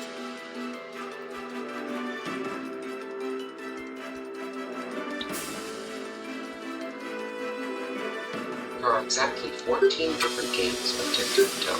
Now, some of you may object to this statement based on the fact that there are obviously more than 14 games of tic-tac-toe, but check out this asterisk right here. Let's zoom in on this.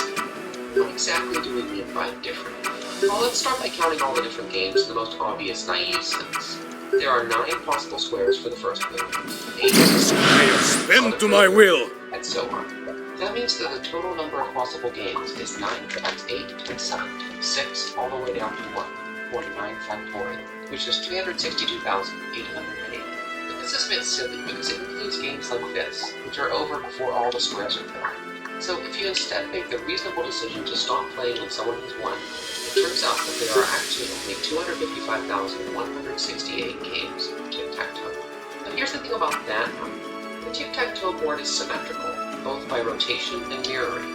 So a lot of those games are just rotated or mirrored copies of each other. For example, a game that starts like this is strategically identical to a game that starts like this. It's just a question of vantage point. For the same reason, there are only really 3 opening moves: the center, the edge, and the corner. If you choose an edge or a corner, the symmetry of the board means that it doesn't really matter which edge or corner you choose. So when we filter out all of that redundancy, and by the way, I'm doing that via some Python code I wrote, it turns out that there are really only 31,000 games that I want you all to myself! My thanks, dear friends. My thanks, dear friends. This one's mine. 14. How on earth did I get it down to 14? Oh, by the way, we're going to make a glaring mistake somewhere in this video. I should have mentioned that, so keep your eyes peeled. Anyway, basically what we've been doing here is grouping together games that are in some sense the same. And there's a term in math for such a grouping. It's called an equivalence class. Since this is normally a music channel, let's take a musical example. These 6 chords. Why the fuck is a music channel suddenly talking about tic-tac-toe? You might recognize that some of them are actually the same kind of chord. If we ignore the order of the pitches, which are high or low,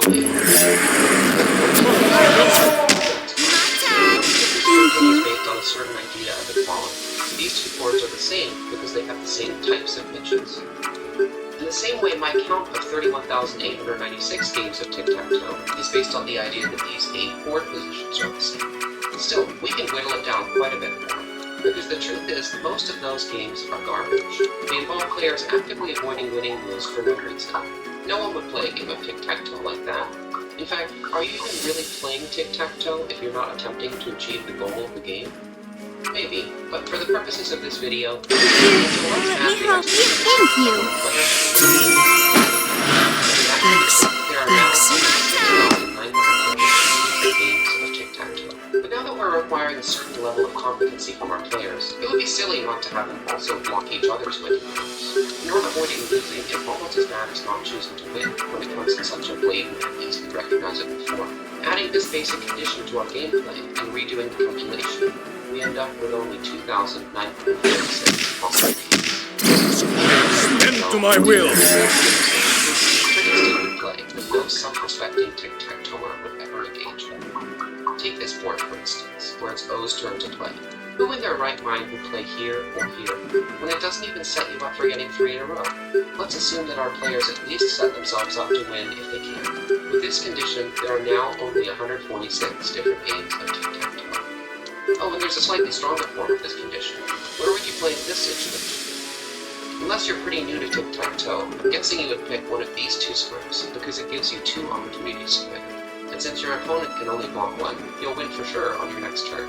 If we assume players take this opportunity when they score, there are only 102 games. Even these 102 games are multiple because they include several pairs of games that are essentially the same. Consider these 2 games, for example. The only difference occurs at the end, after the winning player creates a form. At this point, the game is a foregone conclusion. It's just a question of which of the 2 winning moves the losing player wants to form. So paring down these essentially identical This one's mine. of tic-tac-toe. I want you all to myself! Here, let's play a game Thank you. Oh, you want to play the center square? Of course you want to play the center square. It's the best move, right? It sets you up for 4 different possible ways of winning, more than any other square.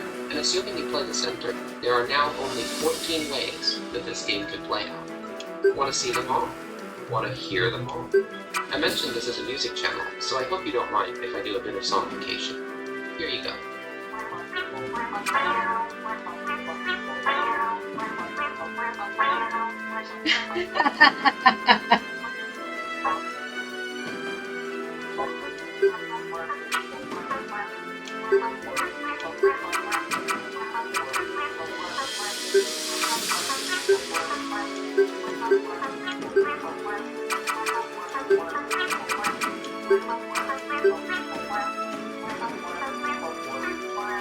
You might have noticed that of these 14 games, X won 5 of them, 8 were draws, and O won only 1 of them. Factoring out symmetrical games and assuming players do a decent job of trying to win, this is the only way O can win. What a tragically unbalanced and frankly terrible game. Oh, I did mention earlier that we were going to make a mistake. Any idea what it was? Well, it turns out, and this took me a bit by surprise myself when I looked it up, that the best opening move is not actually the center, it's the corner. If we break down the 64 games I mentioned earlier into games where you start with a center, games where you start with a corner, and games where you start with the edge, your best shot percentage-wise is to start Thank you with for your consideration. Thanks. Thank you. Or actually, if we assume that both players start with their optimal moves, X plays in the corner, O responds with the center, then there are only three different games, and they all end in a draw. So 64, 14, 27, 3, I guess it all depends on what you mean by different, and what we assume. Bend to my will. This stupid game. By the way, the sonification you just heard was based on a harmonic mathematics called a tone loops. Of course, The he's idea gonna. is that moving left and right, you jump by perfect fifths, and moving up and down, you jump by major curves. I once made a video on which I simulated what the grains of sand being magnetically attracted to a tone lens. If this kind of obscure nonsense is your cup of tea, congratulations, you're the intended audience for my channel. Oh, and I released a 1-hour video of tic-tac-toe music for studying and meditation, because... Wait, why did I do that again?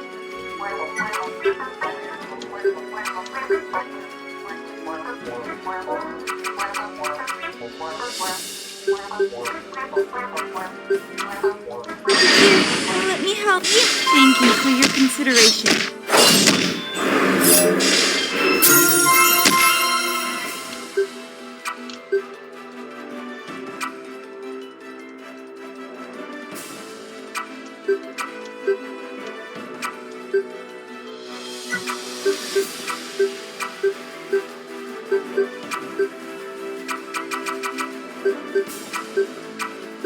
Thank you for your consideration.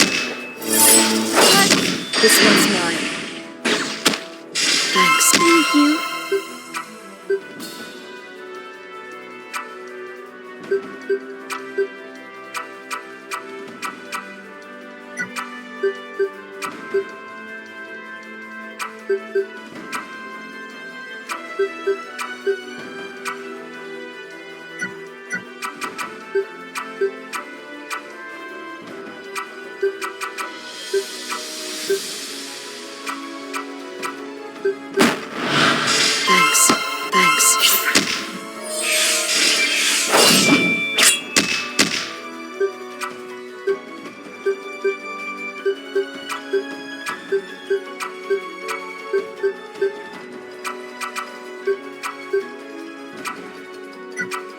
This one's mine. My thanks, dear friends. I swear to use this power for the well-being of others. Yikes, Gale was severely lagging. Apparently. God damn it. It's all from that one kill.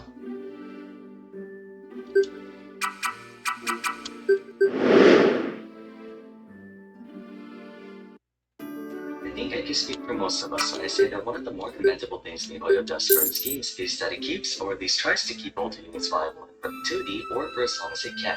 I haven't played Point 3rd, but at least in Genshin, there are several day 1 units that are competitive with them even today. But Why do you still call them Mihoyo? attractively buffed, like Farina or Kotsing Tendril. Either way, the Snowball is only about 8 months old, the same is mostly happening here too. I've wagered the game's power scaling is advancing a bit faster than Genshin, but for the most part, any character that was good in version 1 like Bronya, Tinyu, Zilla, Jafar, and such have stayed relevant. Unfortunately, it also means units that haven't had a good start don't really have much opportunity to finally second win, which is where we find Himeko. Though she is a rather popular character in terms of appeal, in-game, Himeko has never really been seen as a worthwhile unit to invest in beyond a certain level, and with their own internal limitations as well as the type of playstyle, there hasn't been any serious incentive for players to prioritize her with the game's existing lineup of units. Although, with 1.6 style depiction, that might be exactly what she and by extension Derivation needs to break through and obtain the spotlight. We'll be going through all of that in today's episode of One Place featuring Himeko.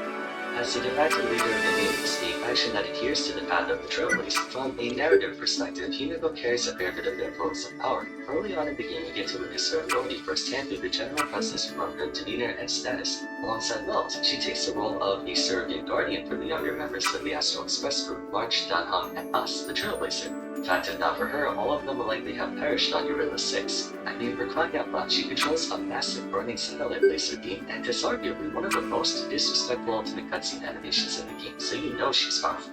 That was the impression I had of Conquest Starless Himeko. She was the first master unit I pulled in the game, so I was feeling pretty good about her. As you know, though, narrative strength doesn't always correlate to practical strength. The HSR community wasted no time theory-crafting some semblance of an early metagame, and when everything settled, Himeko was given a fairly modest rating of being a serviceable unit. Not a bad one, but a good one either. But as the game progressed through each version and more units were added, in addition to more and more players reaching Starless' current endgame, reasons to use Himeko have been diminishing, causing players to view her as one of the worst 5-star units in the game. To better understand how this happened, let's briefly highlight her abilities. In the realm of erudition, Fuck off! I'm already watching a video about your goddamn game.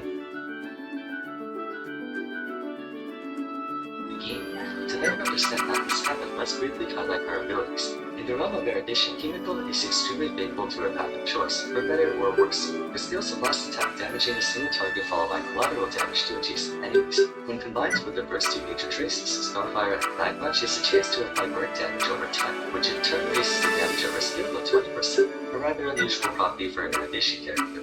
Ordinarily, damage over time is associated with an unhealthy path, evidenced by Kabuto, Luca, and Sample's gameplay revolving around it. So being an erudition unit who can apply burn damage is not something I'll keep grinding until Mom shows up. Next episode, I'm just gonna go explore Atlas Prime. The entire field. Unlike most other streamers, though, Himeko's ultimate has a refreshing There are many magical generating 5 energy generally strong. This means that if she can clear a full wave of mobs, she can spam her ultimate very often, providing the self-energy refresh with the energy you normally get from taking down enemies. On to her talent. Anytime an enemy target gets hit by weakness break, whether by her or someone else in her party, she gains a stack up to 3. When fully stacked, she deals follow-up fire damage to all enemies. What's notable about this ability is that it triggers even if the original target dies. For instance, if you use Himeko's ultimate to blast the first wave of enemies, then her talent activates on the second wave if she broke at least 3 enemies on the first. That's how she got her status as the ultimate Calyx Farm. She could insta-clear the wave with her ultimate, and then insta-clear the wave that came after with her follow-up attack, and then insta-clear the wave that came after using her refreshed ultimate, and just repeat the cycle over and over again. This was especially quick when used in conjunction with Herda, whose follow-up attack could tandem with Himeko's for chain clear. That comprises Himeko's gameplay. She's all about dealing with waves of enemies, as expected of an erudition character. So long as she continuously breaks toughness gauges and or kills enemies with her ultimate, she arguably has the best clear speed out of any unit in the game, even more than other erudition units like Tinian and maybe Argenti. Assuming the fight consists of nothing but easily killable waves of monsters, that's where we arrive at the first major issue impacting her gameplay. As highlighted in my video on Destruction Units, the 2 versions 1.0 and 1.5, most of the game's relevant content and emphasized relevance consists of a single enemy or small groups of enemies. Even against groups of 5 like in Swarm Disaster when those propagation units multiply destruction is insufficient at clearing them, since if you clear enemies in the If we center must of their fight, position, then I'll make it all fast. either be positioned to be close together. This effectively meant that destruction units were almost always a better choice over erudition, as while they don't possess as much weight as an erudition unit, they have enough to get the job done, while dealing measurably higher damage against single targets. Like I said before, among the classical erudition My turn! DPS in exchange for fast and efficient damage to multiple waves of enemies. This doesn't really one of the battle farm units for quick and easy content like Golden Calyxes, yes, they can't be one-shot. I feel even stronger! Damage falls off the cliff, and up until version 1.6, that was basically everything in the game. The bulk of Himeko's DPS hinges on 2 things: enemies dying and or breaking quickly and in large quantities. Heavenly Flare is subjectively a very weak ultimate, only capping out at 230% in rank 10 compared to units like Nai.Hun and Jinbyo, whose ultimates deal 300%, or Seela, who can do over 4, not even counting their ability to amplify their ultimate's damage beyond that. The only virtue Himeko's ultimate has is that it basically has the Auspicious Star Blessing built into it, letting you potentially spam it bronze with their ultimates so long as you're killing stuff. If we must fight, then I'll make it fast. This is one of, if not the lowest damaging ultimates in the game, point for point. Victory Rush also has the potential to deal a ton of damage. If you're continuously breaking enemy toughness gauges, this thing can pop multiple times over the course of a fight, as in the practice of activating it, a stat and break 3 normal enemy gauges from 1 elite/boss enemy gauge. neither of these factors fall exactly within the player's control. If you miscalculate how much damage you need for Himeko's ultimate to deal the finishing blow on a slightly more durable enemy, you miss out on an energy regeneration. If you accidentally kill targets without making the toughness meters, you miss out on charge. Educated strike.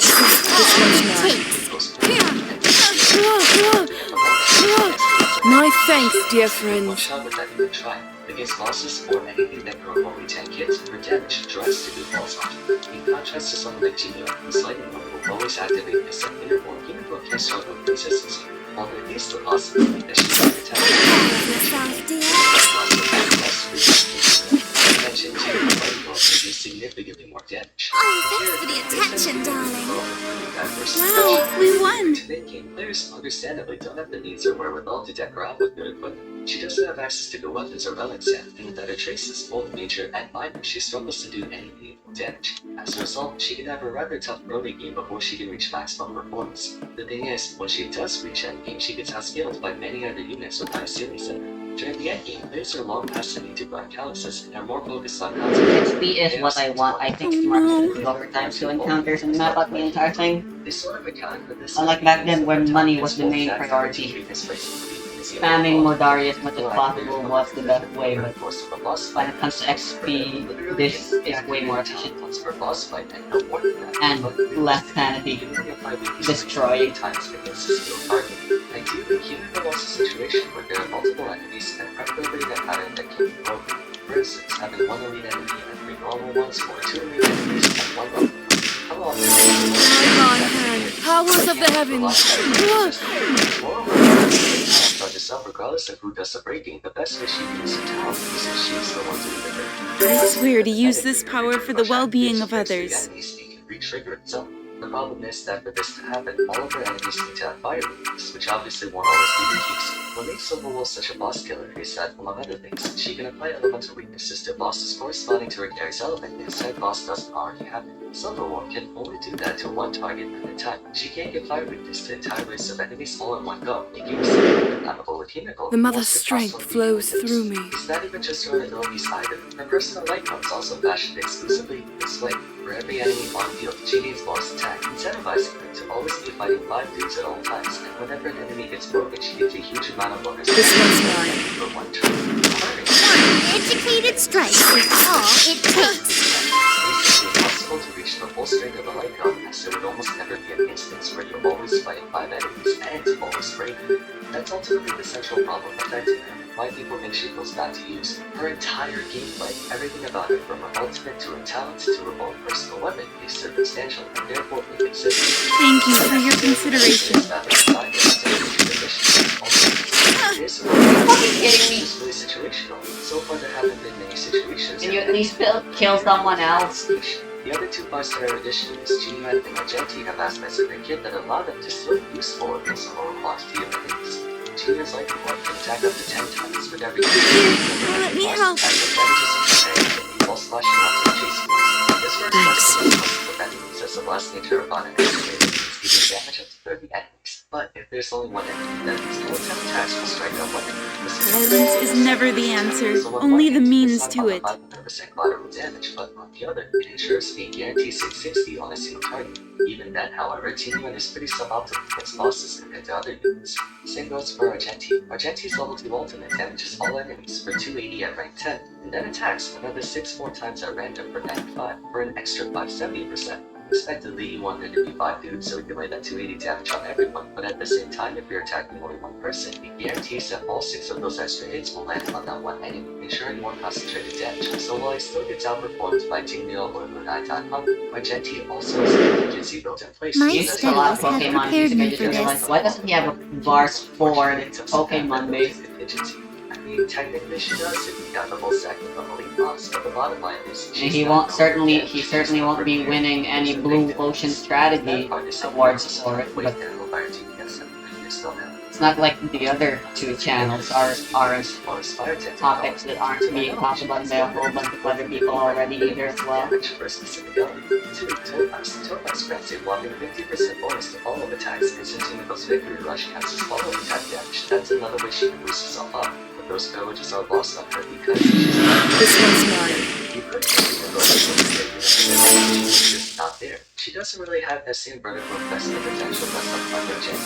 Violence is never the answer, only the means to it. People think she's bad for most of the wrong reasons. Yes, she's weak, but that's only due to her being a square peg in a round hole. People are trying to evaluate her the same way they evaluate Zila, Danha, Zinyu, and such. By extension, that's the whole issue with our edition right now. There's just not a suitable form of combat.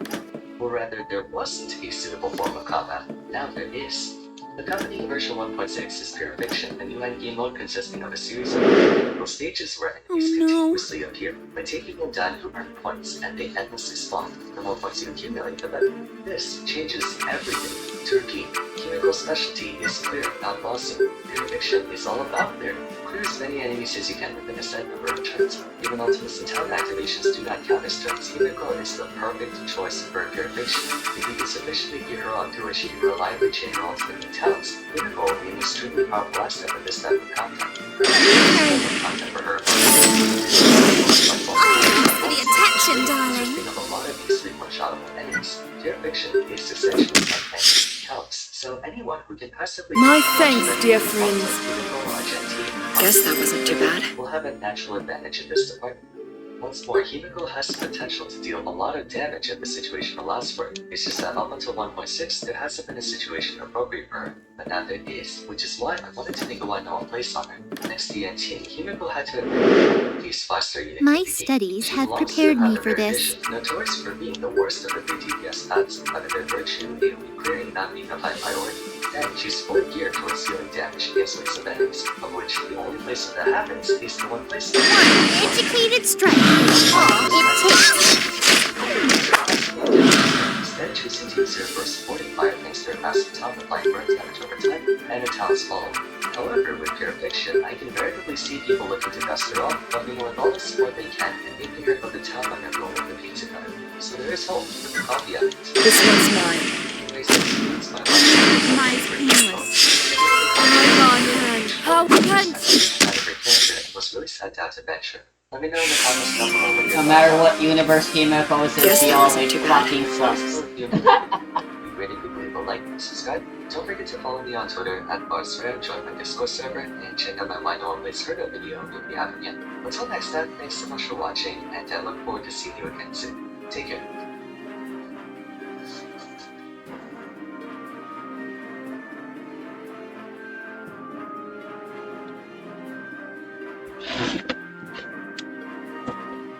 Gotta keep the brand identity.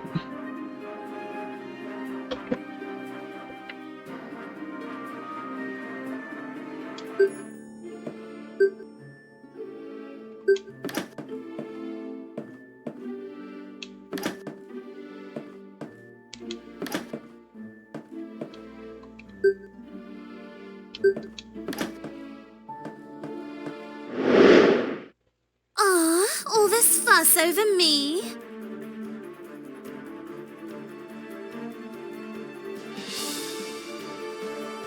Oh, it's almost 1.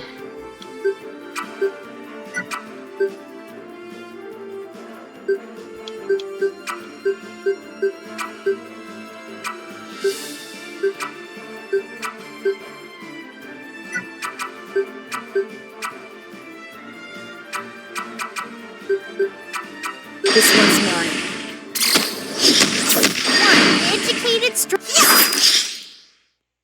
Oh, thanks for the attention, darling. We have been blessed this day.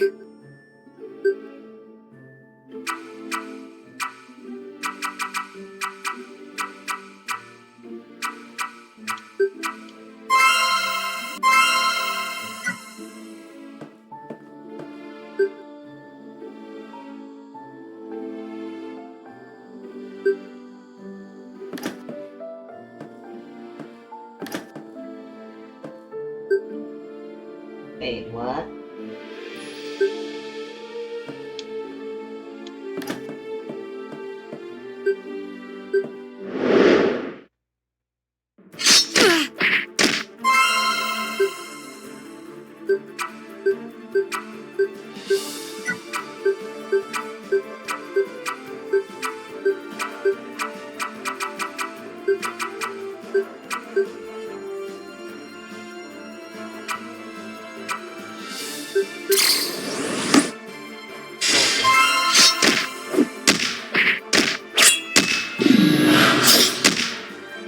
Thank you for your consideration.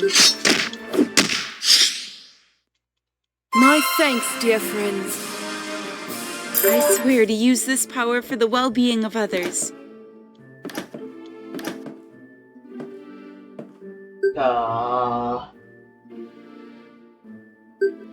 Great. Oh, Dari's a no-show this time.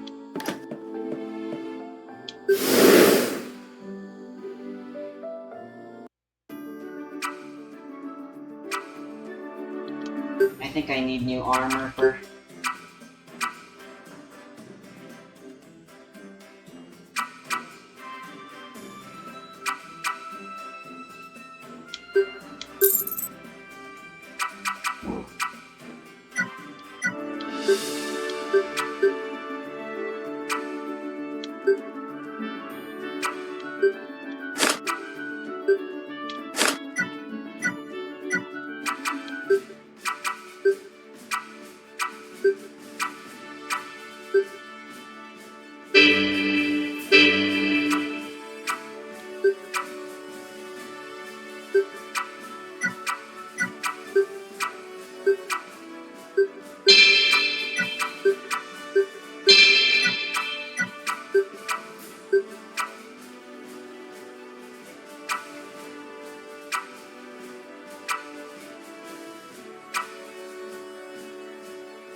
Yikes, she actually has the most defense now.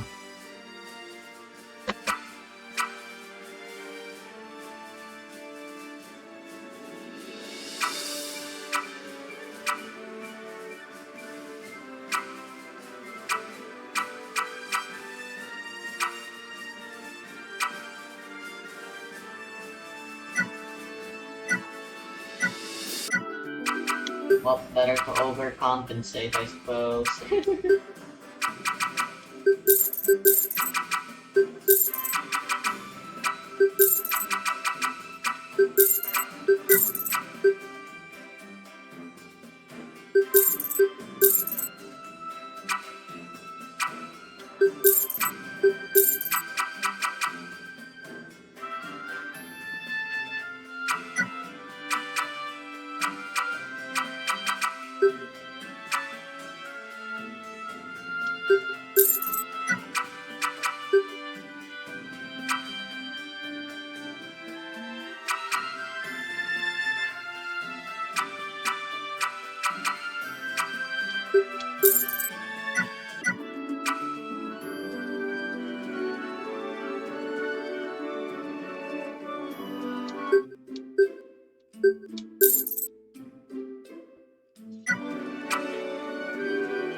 shit.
Mother Trinity, Ancient of Life, help us bring balance to the chaos within this labyrinth.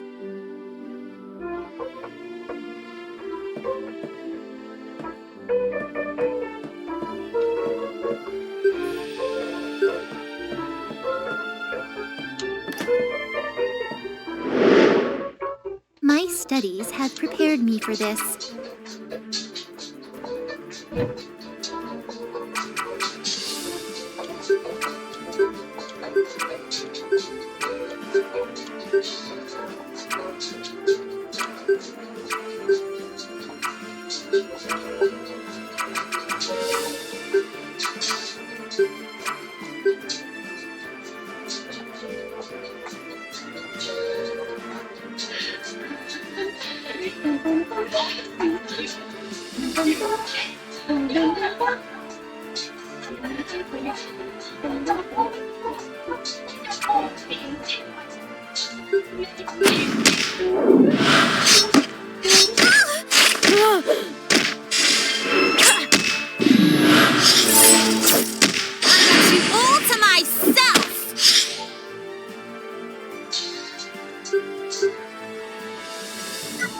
Untouchable.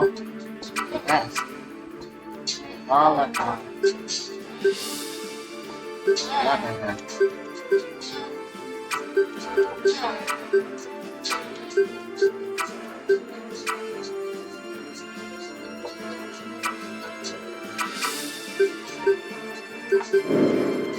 of harmony, calm their restless souls. The attention, darling. Damn, normal heal heals as much as a Wow, normal salve we now. won! The superior salve. Strong salve. Fantastic. Aw, all this fuss over me.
Guess that wasn't too bad.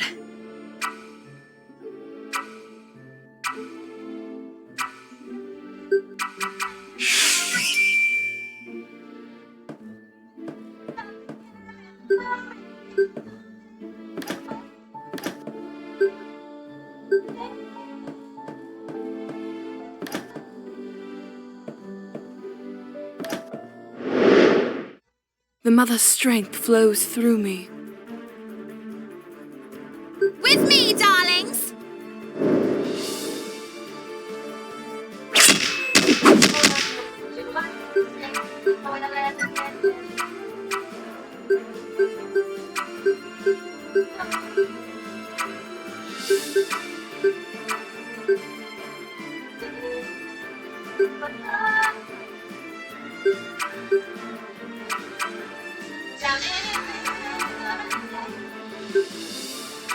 This one's mine. Thank you for your consideration.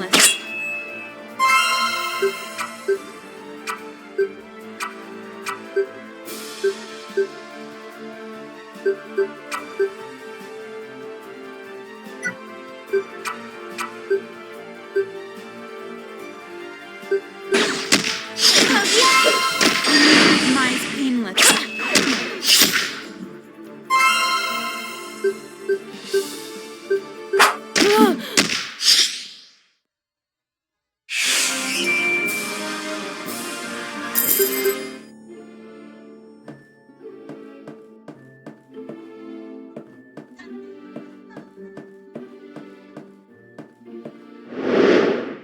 Better keep my guard up.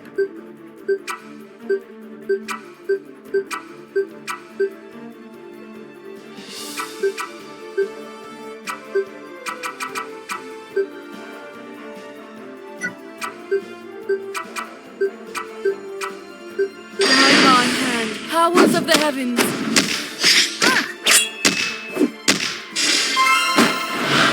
Thank you. Thank you.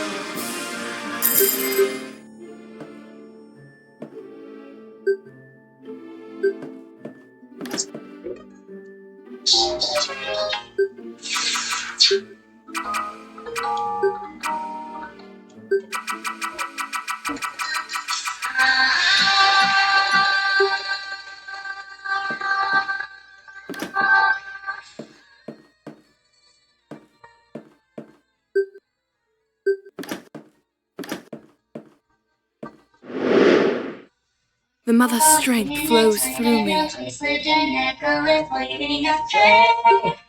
People I need, all people that see the Joker curving with frantically fame. Do not be worried, do not go away, be right here and forever you'll stay. Tired of rock really wider, nobody here, there's nobody at all. So have you heard? You think I'm such a good girl. Shoot at the button you heard. You see, so good, that's how you feel.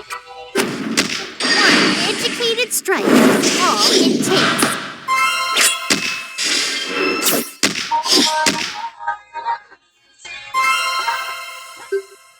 Guide my hand, powers of the heavens.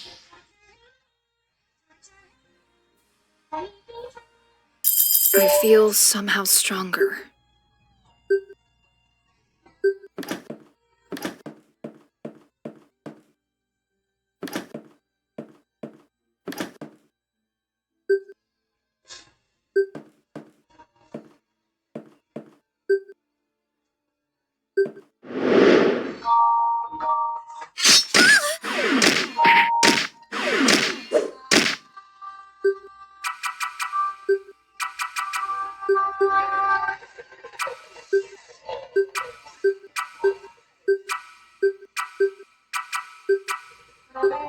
Like a song somewhere, do you know the color will stay just the same? Harp of harmony, calm their restless souls. My thanks, dear friends. My costly test, I'm a girl for a battle the rest.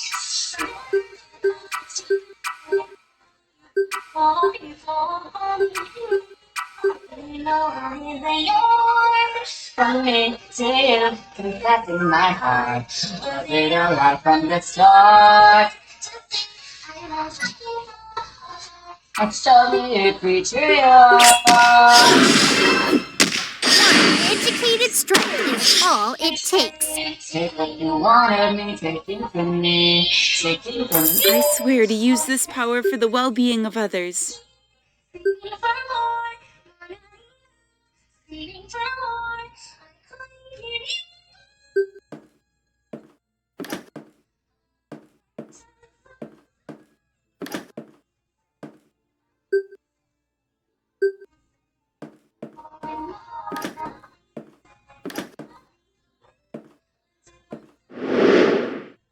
Aw, all this fuss over me. What the fuck?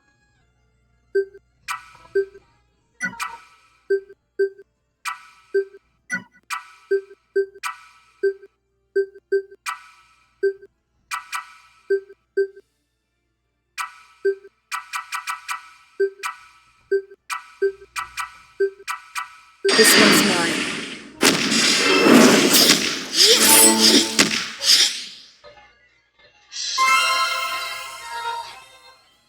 Guess that wasn't too bad.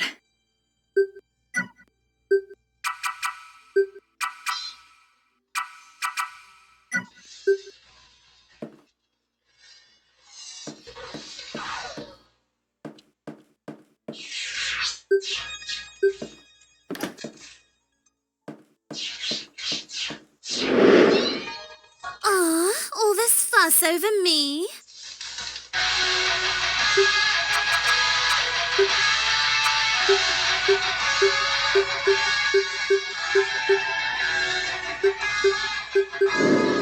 Purge the darkness from their souls.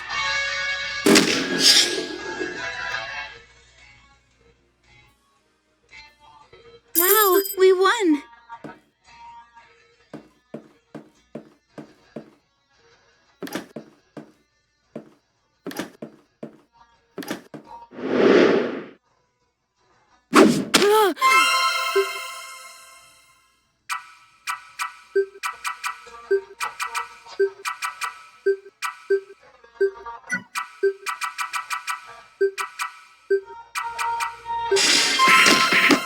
Thank you for your consideration.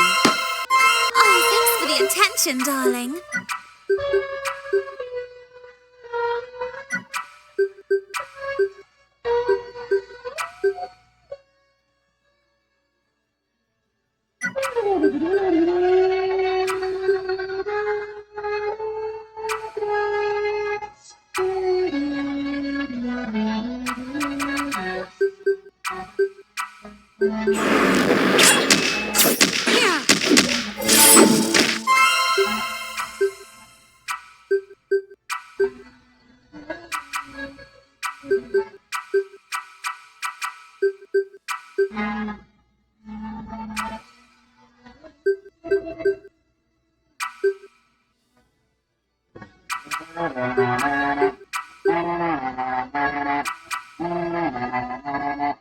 This one's mine.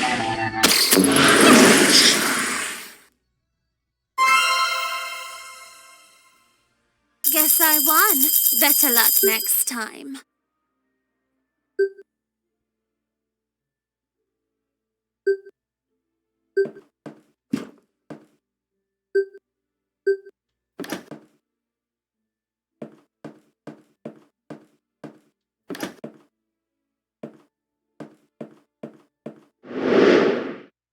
If we must fight, then I'll make it fast.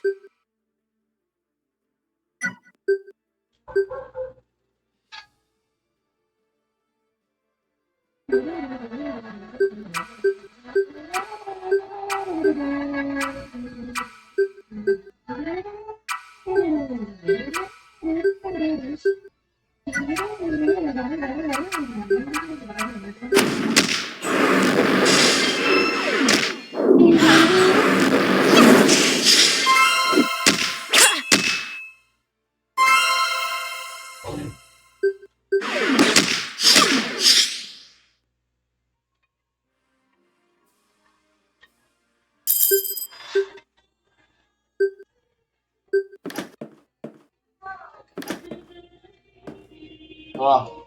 It's dinner time. Sige, Teka. I guess I'll just go see if I can find Modari. Change of plans. It'll still take a while. I heard you the first time.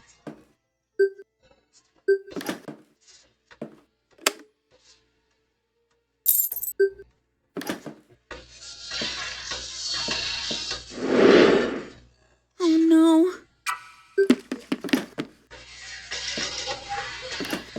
There you are. Let's go. My studies have prepared me for this.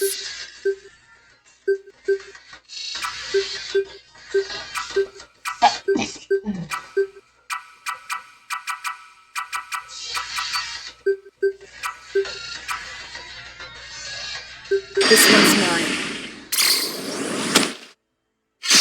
Guide my hand, powers of the heavens. Thank you for your consideration.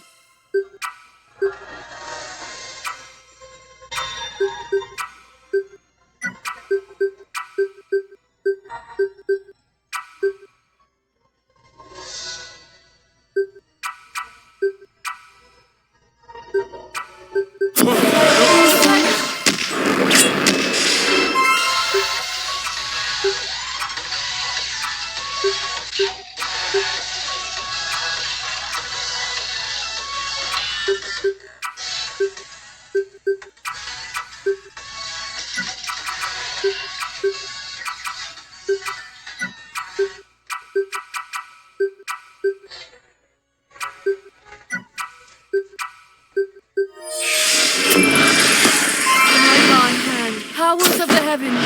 Thank you.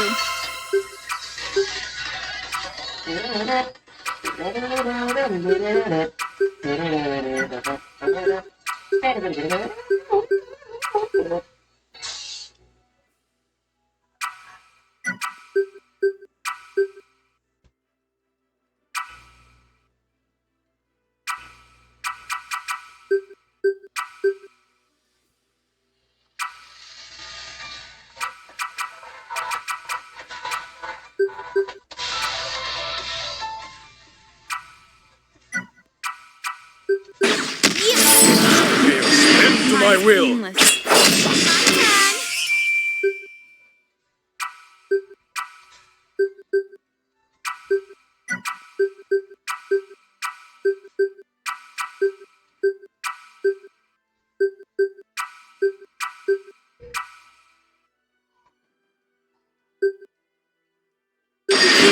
Let me help. My thanks, dear friends.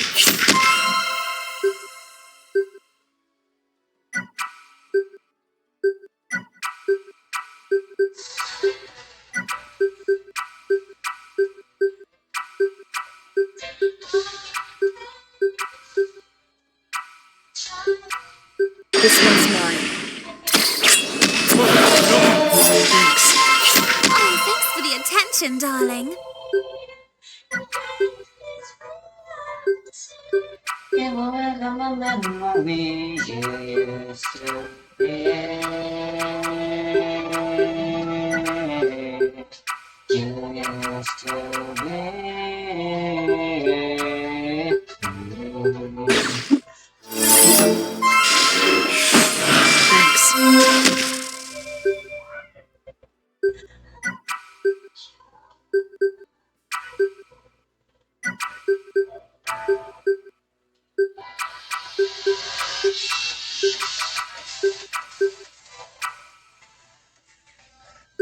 Thanks. This one's Bend to mine. my will.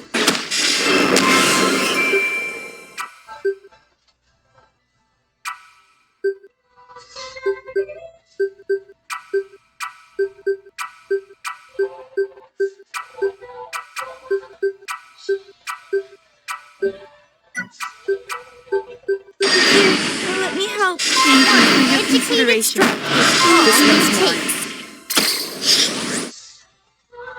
My thanks, dear friends.